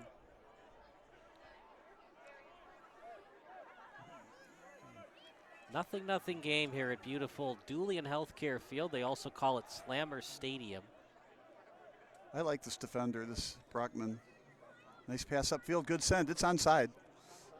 Steel City remains in possession.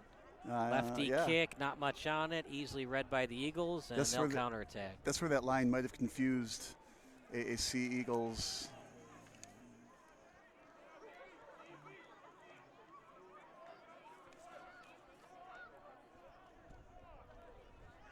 For one of the most unmistakable visual feeds around, visit Hella Obscura's Instagram and Facebook feeds. Few capture the soul of urban spaces in Joliet and beyond the way Hella Obscura does.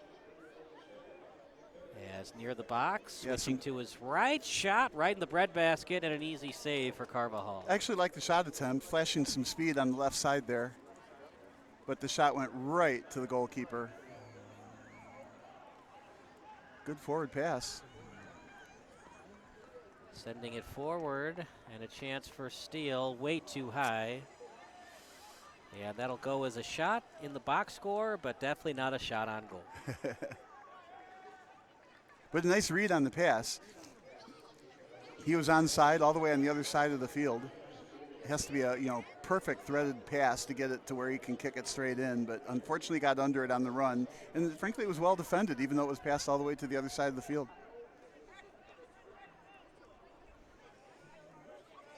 Even though there's no scoring, this is one of the more pleasurable games to watch. Both teams are playing very well. Both are defensive oriented. We've had some shots, not too many. It's, no weird penalties. They're too physical. The referees have done a good job. There's a lot to like here tonight. 11 shots for the Eagles, 6 for Steel City, just 2 on goal for Steel.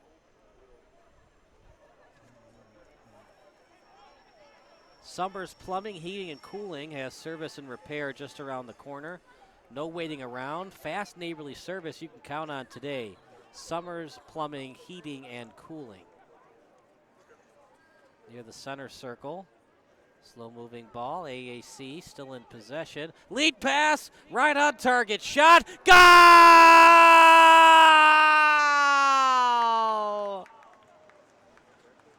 The goal was scored, Bob, but the pass was even better. Well, and it was somehow onside. What a great play. Eventually, AAC Eagles were going to break through and get a goal, and they finally did. Now the trick is, can Steel City come back and tie the score up? Now they're going to have to press a little bit, which means they're going to give up some odd man breaks, but the way the game has been going, Steel City has not provided any kind of consistent offense whatsoever. They're going to need to move a defender up to midfield, a midfielder up perhaps to forward mid, something. They're going to have to find a way to change the game and get some shots on. But that goal, that could be a dagger that wins it for AAC Eagles if they focus on defense here. And I think they will to get those 3 points. So they're going to credit the goal to Mario Alvarez. And it was Powell Urban on the assist. And almost a dagger for Steel City the way that AAC is playing offensively. Well, and that's the key. It's never a dagger at 1-0, but it's the way that AAC Eagles are playing. They are just shutting down Steel City in their own third, maybe in midfield, but Steel City's got a real tough time pushing the ball forward into that forward third. Like I said, I think they're going to have to move players up and relax on defense a little bit and hope. I mean, that's the only way you're going to tie the game up. AAC on the attack. Again. It's way different when you're on the attack with a lead versus tie score. Lead pass and a great last-second grab by Carvajal to keep Steel City in it. And Steel City, look, they want the 3, but you got to get at least 1. You can't score the second goal until you have the first. Well, and that's the thing. AAC Eagles are going to protect this lead to get the 3 points. If they give up a goal, then they don't get 3 points. They only get 1 point. So they're going to do everything they can to protect this lead. I wouldn't be surprised to see them not, flash a lot of offense here. Espinoza had a real nice deflection on that last shot attempt at the other end.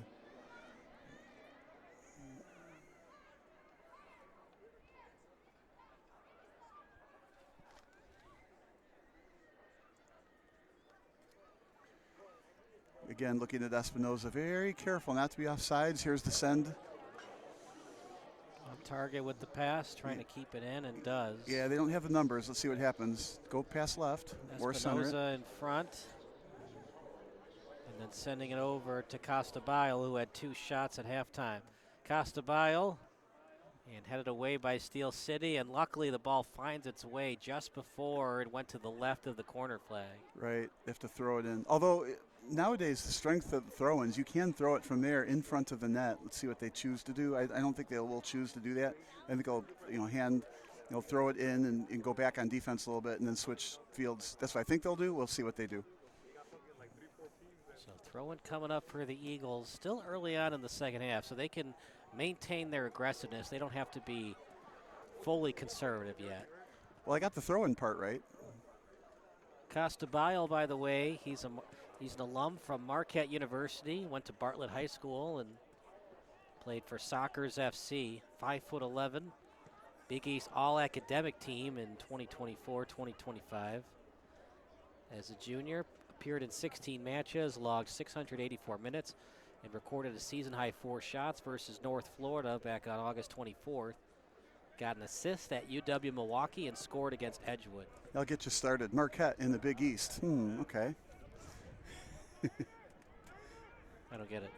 They're Central and Midwest team, but they're in the Big East. Oh. Ha. And of course, you are a Marquette alum. I am.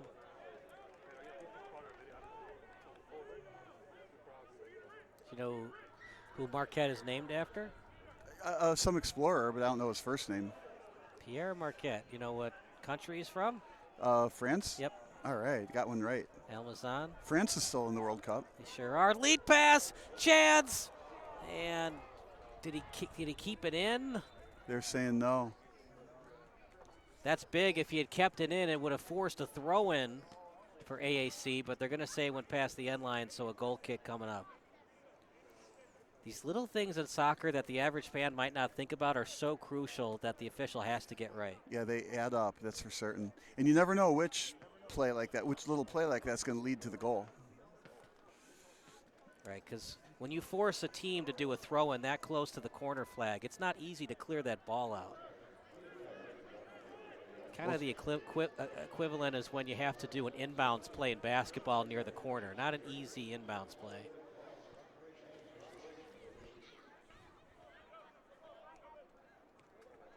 Nice steal. Sure was. Another good through ball. There's Costabile again. Got good speed, he does. Costabile breaks through the D in the box and cleared by Steele. Over to Almazan. Lead pass to Munoz. Slide tackle attempt. Omar trying to keep it in. He signals that AAC touched it last, and it's going to be Steel City ball. Whew. Not making it easy on these officials. These calls could go either way. Well, what's funny is both teams each have their arms extended different directions. Looking at that play one more time. Yep, it just went out before it was cleared by Darlodge. Crosser attempt to Baumgartner. What are they doing defensively on Baumgartner? He has just not been a factor all night. Well, I think they're marking him and obviously marking him close, but they're marking everybody. They're not letting anybody have a lot of room. Like right there, they're just, there's no room for Steel City to work. They just close the gap so quick on every pass. Even here, they just got to go backwards now, which is okay to reset. There's no problem holding the ball for a while and waiting for that opening, working the ball around, but you have to make 25 passes in a row. Here we go, more pressure. This AAC Eagles is just very well-disciplined defensive press-up team. Partner, it was 7-5 in terms of shots in the first half. It's all Eagles in the second half. They are now outshooting them 13-6. Yeah, I can't say I know what adjustments they made at halftime, but they did change the game at halftime for certain. It is dead quiet here at Dooley Health and Care Field. You can hear a pin drop right now. Sounds like a Sprint commercial. I miss Sprint, as that's a lead pass near the end line. Double teamed near the corner flag, picked up by Steele. And let's see what they can do with it on this possession. Over to Baumgartner. Yeah, they don't really have numbers. Steele, no, That's it's going offsides, nowhere yeah. fast. All right, if you're AAC, do you keep up the aggressiveness or do you get a little bit more conservative and force Steel City to go end-to-end with it on every possession? Well, I think to me the answer is easy, both. But you keep up the aggressiveness on the defensive end. You continue to push and press. So continue to press so the Steel City can't bring the ball up. But you don't necessarily sell out on the offensive end, because if you sell out there and then Steel City gets an odd man break the other way, that's not good. So I think you keep up the aggressiveness on defense. Another report coming in for Stephen Taylor as the game stops for some substitutions. It'll be 2 subs coming in for the Eagles. 1-0 AAC. Goal scored by Mario Alvarez, but partner, they are just outplaying Steel City in every facet of the game in the second half. You're seeing it as Steel City approaches their goal. You start to see it because the back line by AAC Eagles are really stepping up. We're talking about Radkos, Abagunrin, and Correa. They've really just been able to stifle any opportunities that Steel City's gotten in towards the 18-foot box, and they've just been shut down just DOA. Partner, what does it sound like down at field level? You can hear a pin drop up here with the fans sitting next to us. It is dead silent in the fan section. What's it like for the Steel City players? They seem deflated right now. So they're trying to maintain focus and get back in this game. Just a few days ago, they had their 1-0 loss versus Charny Yaslo, and that was a 0-0 match through most of it until an 86th minute goal. And that was a real shutdown, really deflated the team, and they're trying to come back for their next MWPSL game to try and change the narrative. Big time save that time by Carbajal. Any final thoughts? What is Coach Dillard? What is Coach Sliwa said down at field level? Coach Dillard's already trying to make adjustments for his team. He's trying to see if they can get better control of the ball while also dropping a few more back towards defense. All right, Stephen, we'll hear from you later on in the second half. 1-0 Eagles, very close to being 2-0. Carbajal standing on his head right now. 7 shots this half for the Eagles and just 1 for Steel City. Yeah, that hit the crossbar. I thought he got a hand on it.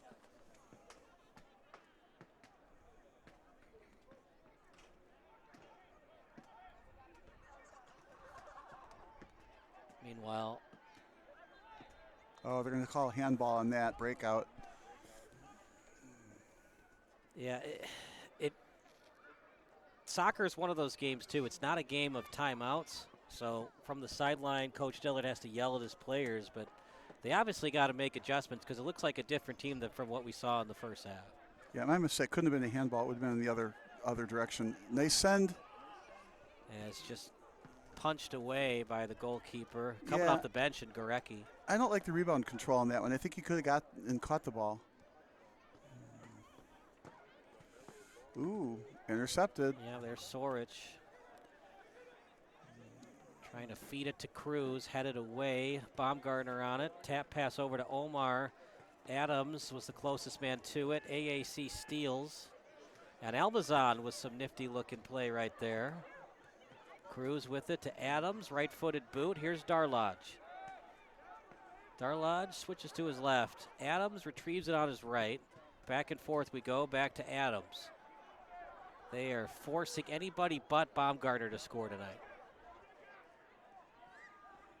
It's been a complete team effort to force somebody else to score. They've just shut down everybody, though, not just Baumgartner. Obviously, he's key, right? But they've just shut down everybody with their marking. Didn't really matter as it was going to be a punt coming up, but they do call a foul on Omar. We'll have a couple substitutions into the match as it'll be 21 and 34 for Steel City re-entering. It'll be Nugent and Quinn Clayton into the match. I like this, though. Fresh legs might mean the difference. They've got to get that one goal. Time is ticking. So a couple of fresh legs at the end might be what the doctor orders here.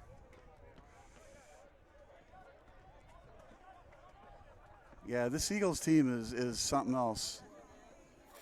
Hard to believe they had a Record under 500 coming into this one. Well, it's who you play, right? They played Laszlo twice and lost both, 1-0 and 3-0. So that's a deceiving record. But Steel City lost once to them as well. Only 1-0. Right. Defense is not the problem for Steel City. It's just offense that's been the issue the last couple of seasons. Well, in 2-1-1, I mean, you're in a good league, and that's not exactly a slouch record. But those first 2 wins are against FC Select, who's not vying for the #1 spot in Group A. Well, not after getting beat by Steel City, right? Right. It's so much on who you play. Nice send, look out. Yep. Possible breakaway, no choice but Waddington to just kick that ball out, but a corner kick coming up. Yeah, no choice is a big term, right? Now you give up a corner kick, but that's what he did. Can't give up a goal. Can't do that, and it didn't look like it would be smart to roll it toward the goalkeeper. So, and he didn't have the angle to kick it out to the side. So, in the grand scheme of things, this is probably better than what he could have done. But you know, you don't want to ever give up a corner kick on purpose. It's just so hard to do a backwards bicycle kick. Wouldn't do that either, yeah.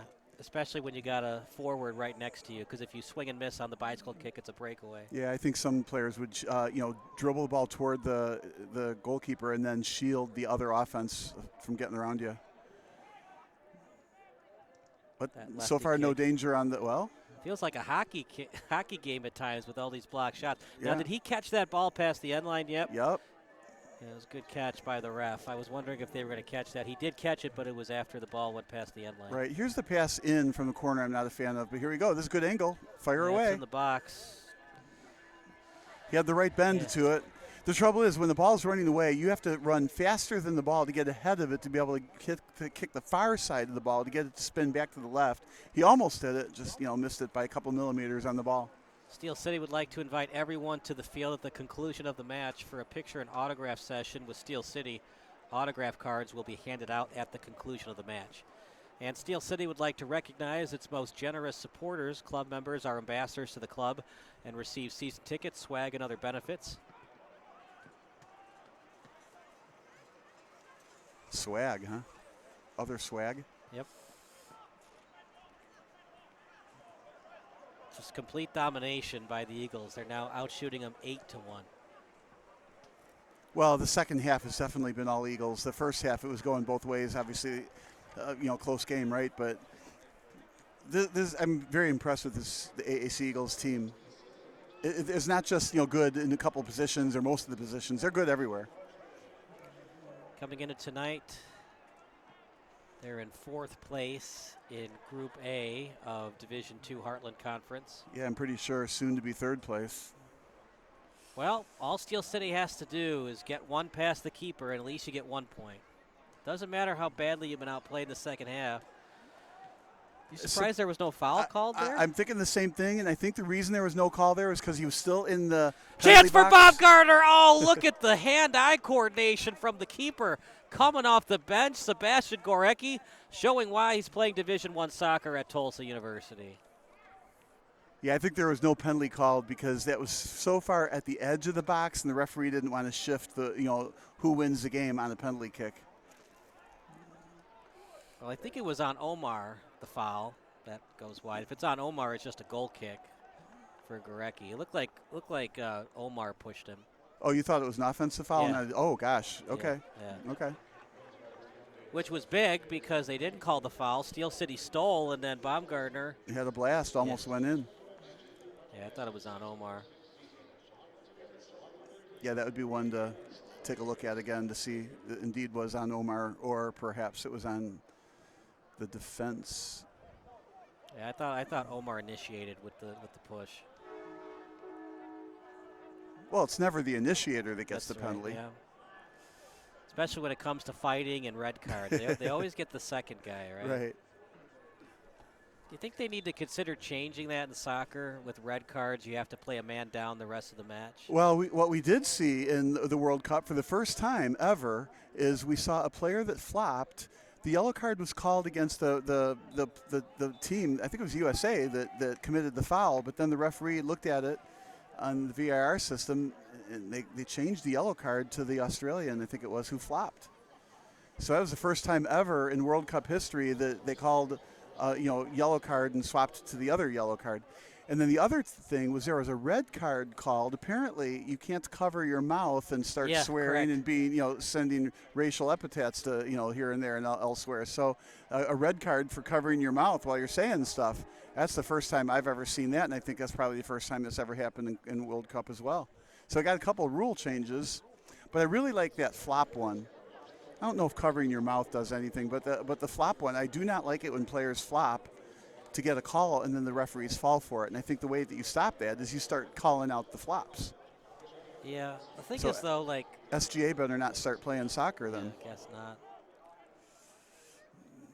Coming off the bench is not easy for a goalkeeper, but Gorecki's been good. His defense and all of his teammates have stepped up to help him out and create little opportunities that Steel City has had. Well, I wonder if the goalkeep change also has caused AAC Eagles to play a different style to make sure they can still win the game and not lose because of a different goalkeeper. In the box, a little bit too high, and man, they are just dominating. What are they doing offensively? Because they've been able to create separation and get almost point-blank shots against Carvajal. Yeah, my opinion is I do think Steel City is pushing up and pressing up a little bit, so they're playing with a little bit less defense. And when you're pushing up like that, you have not quite as much energy to get all the way back on defense. And so I think as a result, there's more 3-on-3s and 4-on-4s in your defensive third of the field, as opposed to you have an extra defender there because the midfielder is able to come back and play some defense. So I think this is kind of a result of Steel City is trying to press to get that goal.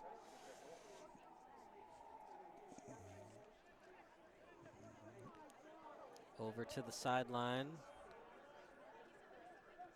Still a 1-0 game. It's kind of hard to believe in terms of how much that AAC has outshot Steel City. Almost a 50% shot on goal percentage for Steel City. Just 3 for 8. Yeah, I like that Brockman on defense. The way he brought the ball up confidently, made a good pass off to the left. He's playing, it looks like he's playing center defense there in the back. So, they're not playing with 4 defenders anymore. They're just playing with 3, again, with the attempt to push the ball forward and get that extra game-tying goal. Past the halfway line as Darlodge has it. Over to Adams. Trying to find the man off the bench and Quinn Clayton, and it does go off the Eagles. The fresh legs. Now, I like this. You got a corner throw in. It's not a corner kick. Nobody there. Nice throw. Nice choice. Over to Munoz near the box. Munoz stolen away. And that's going to go out of play. Throw-in coming up. They're going to keep it, though. Munoz was going so fast. He had the ball out in front of him just a little too much, so it was easy to read by the defense. That used to always happen to me. You push the ball out a little bit too far to run fast up to it, but the defense reads that so well and then cuts in and swipes it from you. That's what, back to Messi, he does so well. He keeps the ball so close to his feet. Rodrigo Munoz is an alum from Olivet Nazarene University. Yeah, send that over to the right side. Look at that steal, my goodness. Got the steal and maintained possession all in one play. It was Espinoza on that defense. Nice play on defense. They were a little bit lucky. That's that odd man break. You don't want to give up, and Steel City did not give it up. But, that was very close to a 1-0. 1v0 on the goalkeep. If you're just joining us, Doppelhofer started in net. They decided to go to Gorecki, and this game has completely changed 180 degrees. Completely out-shooting Steel City in the second half, and a goal by Alvarez. That's where we stand right now. Now, what you also are seeing in AAC Eagles is Espinoza is back on defense. Earlier, he was up on the left forward. Now he's been playing left defense. So they're bringing an extra defender back to stymie Steel City, which is a very, very wise call. Just making it so tough on Steel City. Lefty boot. Here's a case where they're using up some clock. Over near the center circle. Good job by Bachman playing the man. And near the box.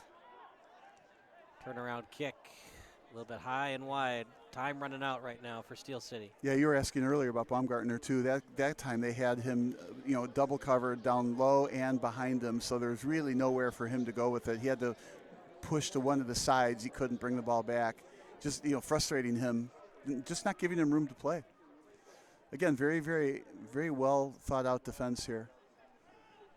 If the score holds up, it'll be Gorecki as the goalkeeper of record.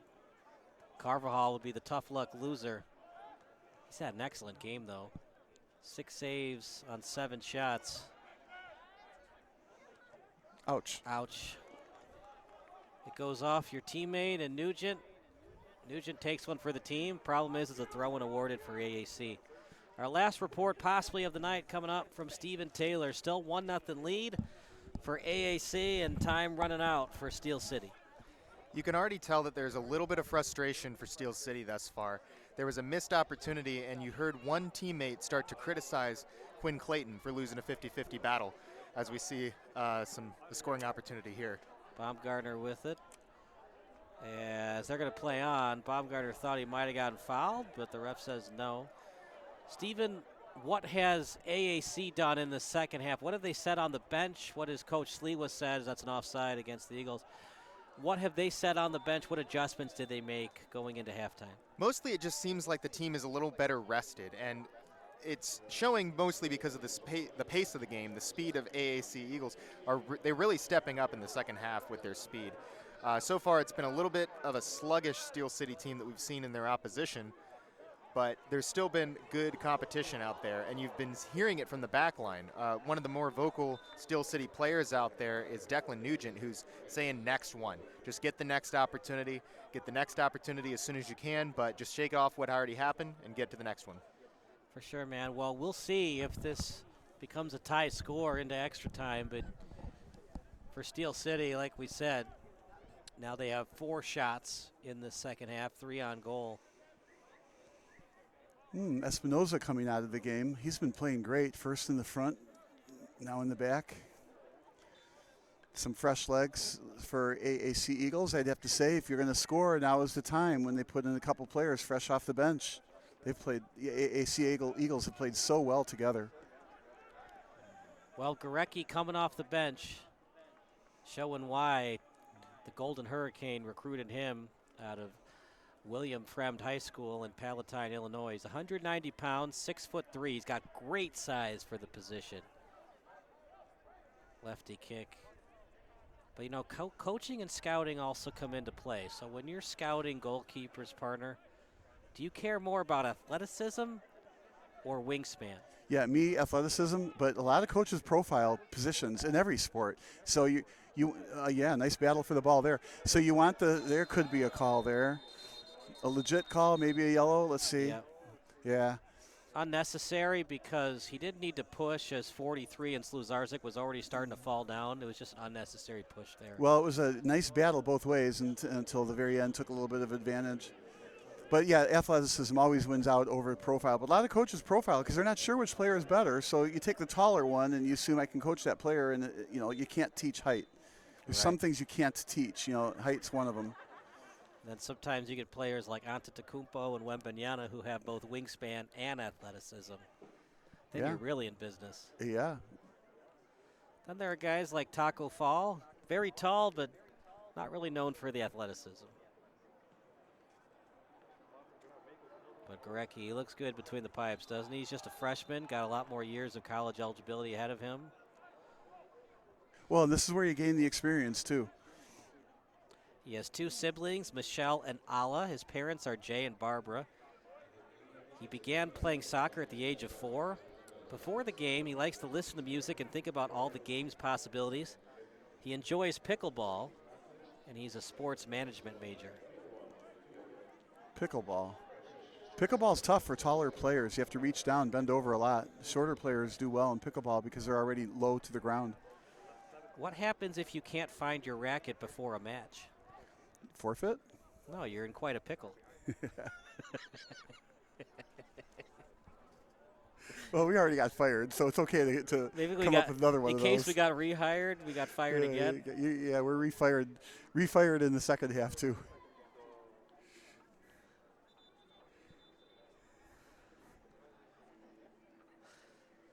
Oh, boy. Mama said there'd be days like this, Mama said. And it doesn't show so much on the scoreboard, but you can tell a lot of soccer purist fans that are here tonight, they can just tell that AAC has just dominated Steel City for most of the second half. Well, they absolutely have. I mean, everybody can see that. A little bit of frustration trying to get the ball from behind. All you can do is push them. That doesn't help, though, because then they get the free kick from there, and then there's no defense in the way.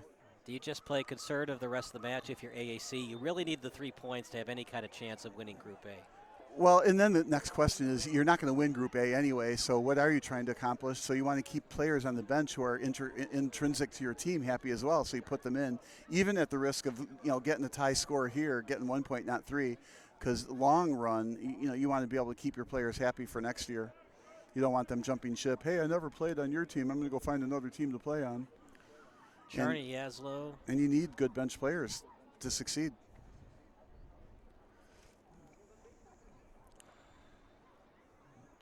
Charney Jaslow has only given up 1 goal in their first 4 matches. They have been absolutely dominant defensively. Yeah, they're stunningly good. Well, they're on a mission to get back in that top division. They have Jabot and Sueño coming up. Shot, goal, the dagger, and a game winner for AAC. I keep looking for the offsides call, but apparently not. He was onside. Watch it on replay in a second. Steel City is saying he was offside. Yeah, it sure looked like it. All right, do we see it enough? Yeah, it's right here, partner. So here's the send. It's got to be the last foot. Absolutely onside. Good goal. Okay. Wow. That happened in the World Cup game, too. He was onside, not so much because the defender he was covering, marking him was back, but the other defender across the field was back too far, and that's what caused it. So, goal. Breakaway goal. I guess you would say an undisciplined back line on that. 2-0. Well, you said it. That was a dagger. Steel City fought hard, but they just could not compete with AAC in the second half. This is, unfortunately, the kind of trounce that you have to look at and say, how do we beat them next session because we want to move up, and they're still going to be in our division next year.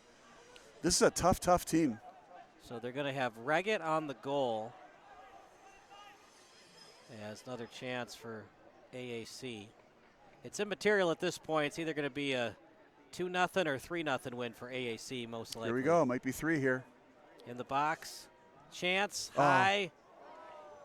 And a break for the opposing goalkeeper in Carvajal. If that was 2 inches, a little bit lower, it would have been a goal. Well, that happens more on turf than it does on grass, because grass slows the ball down so you can catch up to it and you can be more on top of the ball. But turf, the ball continues to skid away from you. You plant your foot on that last step, which is usually a longer step than the other steps. The ball still is rolling away from you. Then when you kick it up. So you'll see that more on turf than you will on grass. But that was a very nice play. He tried to hit it a little too hard. They always teach you to pass the ball into the net. Don't kick it like it's the hardest thing you're trying to accomplish, but you do have to kick it with enough pace to get past the goalkeeper. All right, 2-0 here. As the weather got colder, so did Steel City's offensive chances. Isn't there a saying in there somewhere, cold steel on, well. Header, just a little bit high, kind of the definition of tonight for Steel City. That was a well set up play, though. Just missed it. Would have made the last 5 minutes interesting. Yes, it would have. Absolutely, it would have. 2-1 game with 5 minutes to go. Now 2-0 with 5 minutes to go. Way different.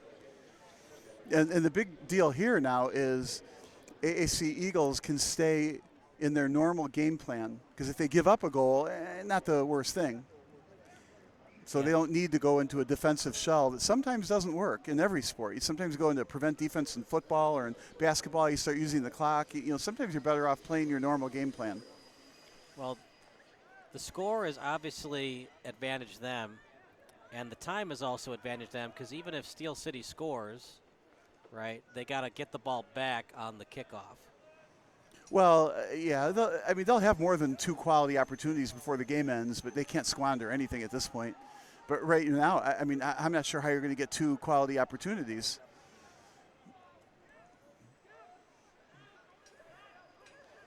But it looks to me like AAC Eagles are still in their normal alignment. They do a good job at rotating their midfielder back to the far side defense and rotating their defense up to midfield. It's a nicely disciplined team. Good players everywhere. Kicked back near the center circle. Now they got 9 of their 10 players back on D here. Yep, stolen away over near the center circle as the pass was delivered by Kaczynski. I like the pass back. Not so much a fan of this send. That's not a handball. Anyway, I like the pass back. They did not have numbers. It was like 3-on-5 or something. When you see that, you just got to go backwards with it and set up. And with the clock being AAC Eagles' friend, probably a wise choice. Now, you can't be too much in a hurry for Steel City because you need to score. You don't want a turnover. You do need to be deliberate and get a quality shot on. 8 for 18 in terms of shots on goal and shots for AAC. Just 3 of 10 for Steel. And the box cleared. Should be a send one way or other. Steel City gets back on defense. They got to score right now to make it interesting. We're at 87:15 on the clock. Well, it was a beautiful night for soccer. Oh, it sure is. You made the right decision with the jacket. I was laughing at you 2 hours ago, but this wasn't your first rodeo. Yeah, I was laughing at me too. I didn't think I would need this. But it's a little later game tonight, 8 p.m. start. Yeah. Especially when I left the house. I was going to grab a sweatshirt, and I thought, let me just grab a jacket anyway. Well, partner, we do the 3 stars of the match. Who are your 3 stars, brought to you by Sports Broadcast Solutions? Oh, that's a good one. Well, I think you have to start with the goal keep. Going to go with Gorecki, or are you going to go with Doppelhofer? I would say Doppelhofer. The first half, he was just, superb. And then, I don't know what to say here. I want to, it shouldn't necessarily offensive players I don't want to give it to. I want to, figure out, and I haven't been paying enough attention, but I feel like a midfielder and a defender need to get the awards for top 3 players, all from AAC Eagles, of course. I would go Costa Bile as my second star. He had 4 shots, 2 on goal. And that goal by Mario Alvarez to make it 1-0 was a nice-looking goal. He's the co-captain of this team. And when they needed a goal, they went to their co-captain. He delivered. Sounds like a plan to me. And Steel City, sorry you didn't make the 3 stars tonight. Not tonight. No soup for you. Yeah. They are a good team, just ran up into a better AAC Eagles team tonight.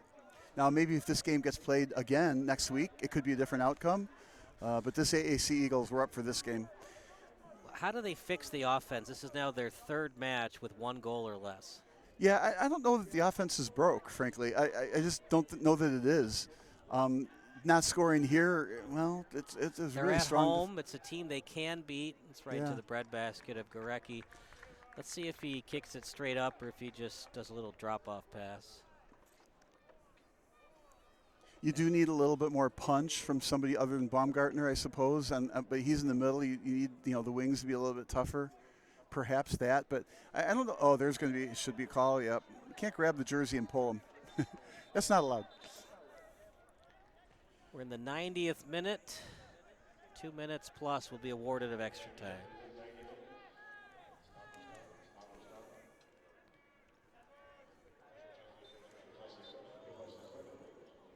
I do think Brockman was a good addition to the defense. No matter where you are in your financial journey, let Pursuit Wealth Group show you the way. And tonight's corner kick was brought to you by Pursuit Wealth Group. Didn't have a lot of them, though. One of the main issues tonight. Just 2 corner kicks tonight for Steel, 5 for AAC. Hard to win matches, partner, where you have limited set pieces. Well, and it was indicative of it made it real tough. AAC Eagles made it real tough for Steel City to bring the ball up. Here's kind of a, just a send. This might work. near the box. Really stolen nice away. steal, and that's been that's been Ouch, baby, ouch. Yellow card on that Yeah, one. no doubt about that one. That's the definition of a yellow card. And that was caused by terrific hustle by AAC Eagles. Just some frustration by Slazarczyk. It gets to these players, Bob, when you're only scoring 1 goal per match your last 3. Our roster sheet says that was Correa, number 20, that caused that that play, just with this hustle on defense. Looks like he's still holding his head. That might have hurt. That's the thing. Underneath this turf, it's hard surface. Well, don't go anywhere. The post-game show brought to you by Ozinga, as we'll likely get Mario Alvarez for our man of the match.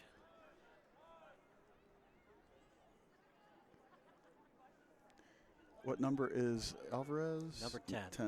Okay. You're supposed to know this. What do we hire you for? The jokes? You've got more of those than I have. Yeah, you bring nothing to the table. Look at that move. Oh, no. The icing on the cake of a blowout victory tonight for AAC. And again, we're back to why did that score? Well, Steel City just didn't have enough defense or enough gas in the tank to go back on defense on those odd man breaks, and the game's over now after that last goal was scored. 3-0. What a great played game from AC Eagles. We're not saying Steel City played badly. It's just that they ran up into a buzzsaw and a team on a mission. That's one where the goalkeeper and Carvajal would like to have back. I think you got to go all out to try to grab that ball. He was kind of a no man's land, and the forward was able to get the pass. And once you're in no man's land, it's easy to just deke you out and score. Well, again, like I said, they just didn't have enough defense back on that play. I don't know that you can even blame the goalkeeper on that. Yeah, I guess sometimes you got to go all out, all or nothing on a play like that. And at the end of the game, they were out of gas, already down 2-0, and they didn't get back on defense, and that's why that goal got scored. Right, just kind of a garbage goal. Doesn't really matter. Ooh, I hate that term, especially in soccer. There's no such thing as a garbage goal in but soccer. It's a meaningless goal. It was meaningless. 2-0, 3-0. I guess it helps your differential a bit. You have to cheat up for your midfielders and forwards when you're down 2-0. But right.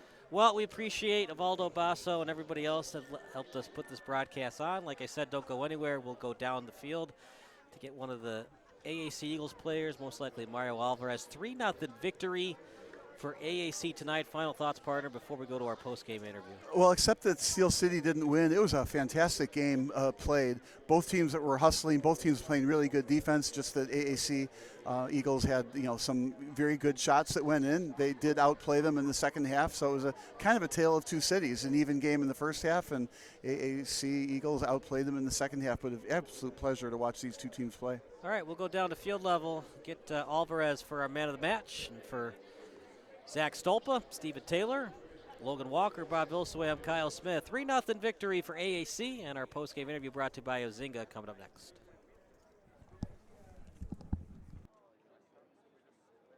When you fire up Big Ten Plus, you get more game, nonstop, around the clock. More live games you won't see anywhere else. More access to your team, wherever you want, 24/7. More stories. Unstoppable. More highlights. More big-time playmakers. Plus, catch up to 4 games at once so you'll never miss more shots, spikes, and scores. Download the Big Ten Plus app today. It's always game on.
Welcome to the postgame show. I'm Steve Taylor. The postgame show is presented by Ozinga. We're here with Mario Alvarez of the AAC Eagles. So Mario, tell me first, the 54th minute, it took the whole first half for anyone to break through. What was going through your head after you scored that goal? I just have to give it all to my squad here because, like you said, we were working. Team looked good. Obviously, Steel City's a great squad as well, good atmosphere. But we felt like it was coming. And, a good play from our squad. And, they put me in for a goal and, have to do everything I could, so I put it in. And you did a great job of that. And more on Steel City, they were knocking on the door so much. It was really a challenging thing. What can you say to talk about the back line and how they were really supporting you guys up front? Oh, no, Steel City's a good squad. They had the energy. Obviously, they pushed us to, like you said, the 51st minute. They were tough, strong guys. I knew a few of them, but it was fun to play against them. But I'm glad our team got the win. And this is AAC Eagles. This is their first season in the Midwest Premier League. So what a statement you guys have made. What can you talk about, like how it's been so far with this would be your 6th game under your belt this season? Good league. I'm glad Eagles came back and joined it. But it's been fun so far. A lot of good teams, a lot of good competition, a lot of young guys. I'm getting up there in age, so trying my best still. But I'm glad, we're here. What can you say as you continue with the rest of your season? How do you guys prepare for going down the stretch and trying to get the top spot to move up to Division I? Just got to play as simple as we can. Got to stay healthy. Got to take care of our bodies and, just trust everybody from number 1 to the final guy on the roster to make an impact. All right. Thank you very much for your time, Mario. Thank you. Congratulations on a great win. Thank you. Appreciate it. All right. For everybody at SBS, we're going to close out the broadcast, but thank you very much to Zach Stolpa, for Kyle Smith, for Bob Vilsaway. I'm Steve Taylor. We're signing off.